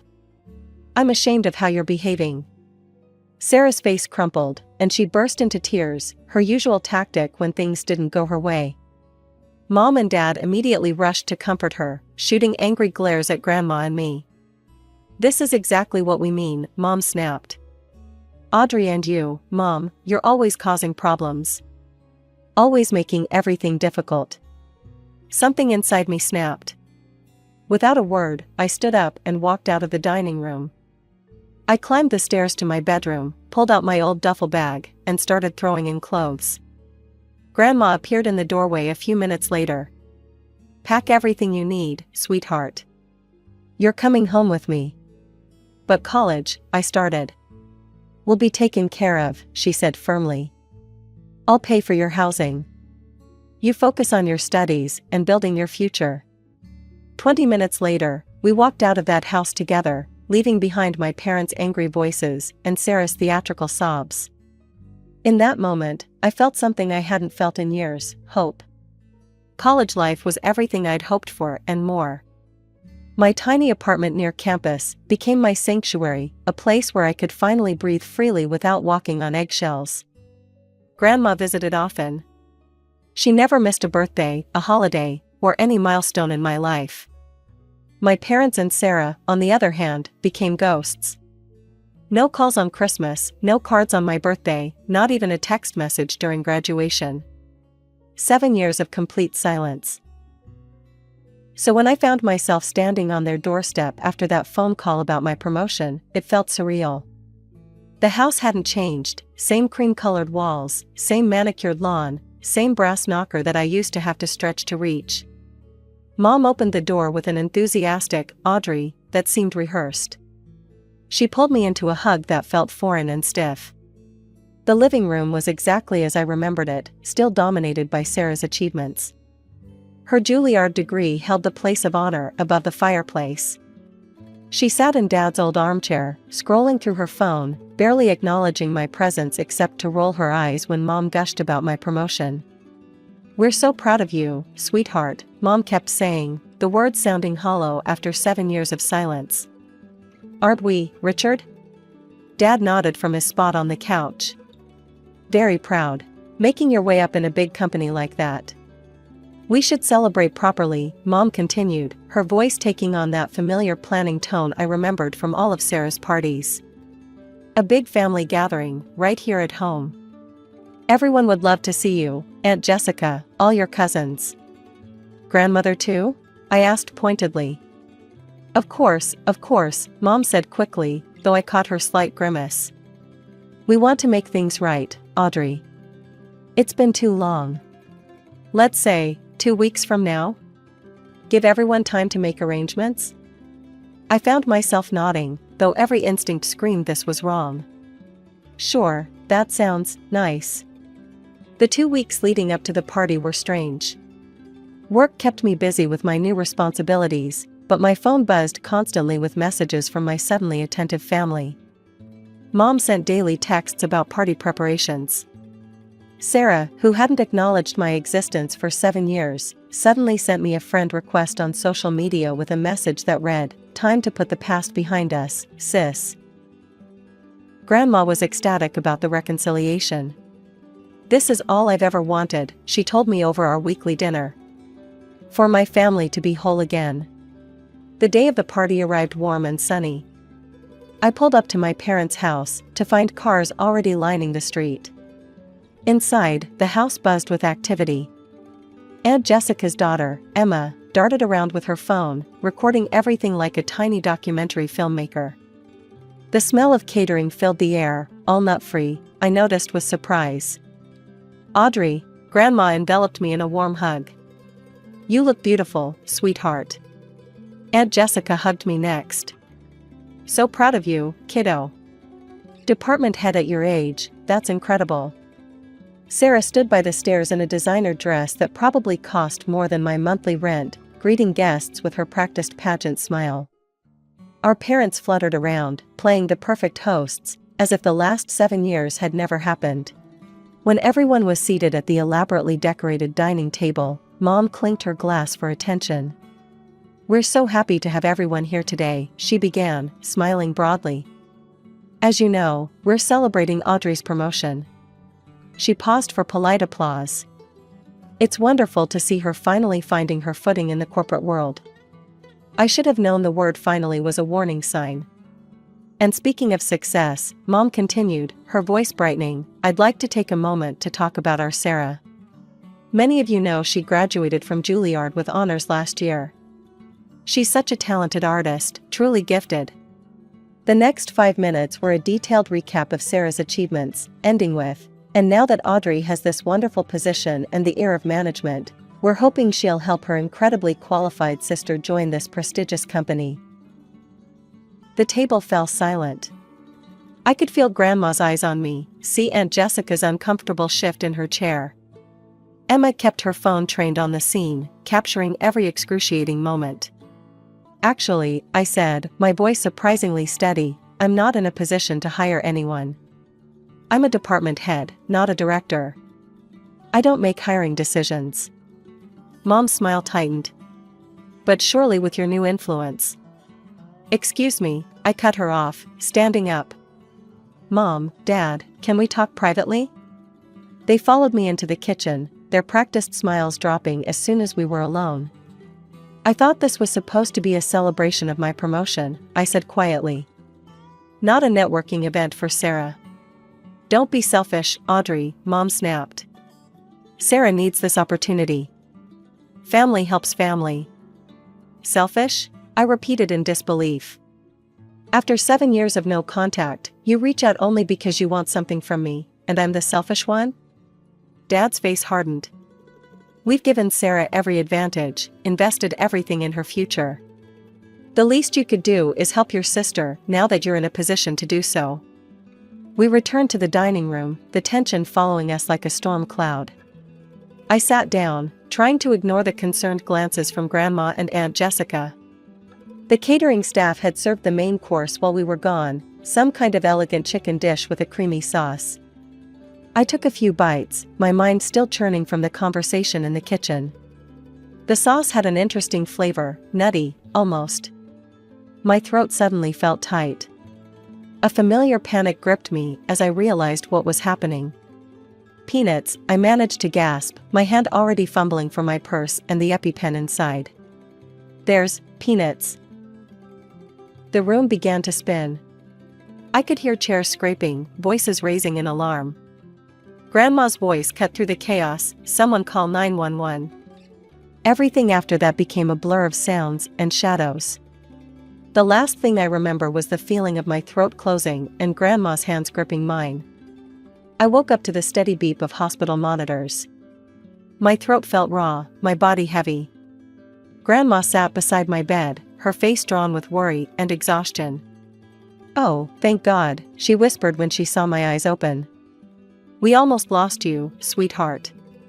The doctors said it was one of the worst anaphylactic reactions they've seen. I tried to speak, but my throat was too sore. Don't try to talk yet, Grandma said, squeezing my hand. You've been out for several hours. The EpiPen and the paramedics barely got to you in time. I managed to rasp out, how? The food, they knew. Before Grandma could answer, Aunt Jessica burst into the room with Emma close behind. Emma clutched her phone, her young face uncharacteristically serious. Audrey, Aunt Jessica's voice shook with anger. There's something you need to see. Emma, show her. Emma stepped forward, her hands trembling as she held out her phone. I was recording everything at the party, she said quietly. I got this when you were in the kitchen with your parents. The video showed the dining room from an angle near the dessert table. I could see myself leaving for the kitchen with my parents. Then, clear as day, Sarah stood up and walked to my place setting. She reached into her designer purse, pulled out a small jar, and quickly stirred something into my food. The smirk on her face was unmistakable. That's peanut butter, Aunt Jessica said, her voice hard. Your sister deliberately put peanut butter in your food, knowing full well about your allergy. I stared at the phone screen, watching the scene play out again. Sarah, my own sister, had tried to. She could have killed you, Grandma's voice broke. She knew exactly what she was doing. The four of us sat in stunned silence, watching the damning evidence again and again. The casual way she'd done it, the slight smile on her face as she stirred the peanut butter into my food, it was calculated, deliberate. I left the hospital against medical advice, driven by a mix of rage and disbelief. The video on Emma's phone felt heavy in my pocket, she'd sent it to me before I left. When I pulled up to my parents' house, my hands were shaking on the steering wheel. They were all in the living room, Mom, Dad, and Sarah. Acting as if nothing had happened, as if I hadn't nearly died at their dinner table hours earlier. "What are you doing here?" Sarah asked, barely looking up from her phone. "Shouldn't you be in the hospital, being dramatic?"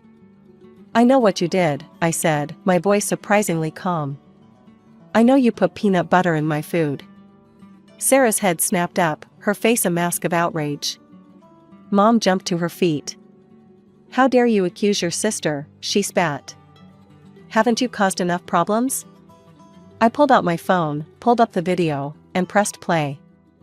The room fell silent except for the damning evidence playing on the screen. Sarah, methodically stirring peanut butter into my food, that self-satisfied smirk on her face. The color drained from Sarah's face. Then, incredibly, she laughed. "Oh come on, it was just a prank. You're always so serious about everything." "A prank?" My voice shook. "I could have died. Do you understand that? The doctors said I barely made it." "Oh, please," Mom waved her hand dismissively. "You're being melodramatic. Sarah was just having a bit of fun." "Fun?" I stared at them in disbelief. I had anaphylactic shock. My heart nearly stopped. "Listen carefully," Dad's voice turned cold. "If you even think about taking this to the police, you're no longer our daughter. We'll disinherit you completely." In that moment, everything became crystal clear. These people weren't my family. They never had been. I walked out without another word, got in my car, and drove home. My hands were steady now. I knew exactly what I needed to do. Sitting at my computer, I uploaded the video to my social media. Below it, I wrote, "Today I learned what family truly means. And these people are not it." My own sister deliberately poisoned me with peanuts, knowing about my severe allergy. My parents called it a prank. This is the last time I will ever call them family. The response was immediate and explosive. Relatives I hadn't heard from in years commented in shock and outrage. Aunt Jessica shared the video, adding her own scathing commentary. Friends and colleagues expressed horror and support. My parents and Sarah fought back in the comments, calling me an attention seeker, claiming it was all a misunderstanding. But the video spoke for itself. The next morning, I walked into the police station and filed a formal report. That afternoon, my parents' lawyer delivered a formal document. They were officially disowning me and removing me from their will. Sarah posted a tearful video about how I was destroying the family with my lies. But I wasn't alone. Grandma called me that evening. "I've spoken to my lawyer," she said firmly. "I'm cutting them off completely. You're my only heir now, Audrey. You've always been more my daughter than Margaret's anyway." I sat on my couch that night, reading the flood of messages, support from real family members, from friends, from colleagues. My phone buzzed with a text from Emma, "You're still my favorite cousin. Mom says you can come over for dinner anytime." 7 years ago, I'd walked away from a toxic family. This time, I was running toward a real one. Sometimes the family you're born into isn't the family you're meant to have. Sometimes you have to build your own.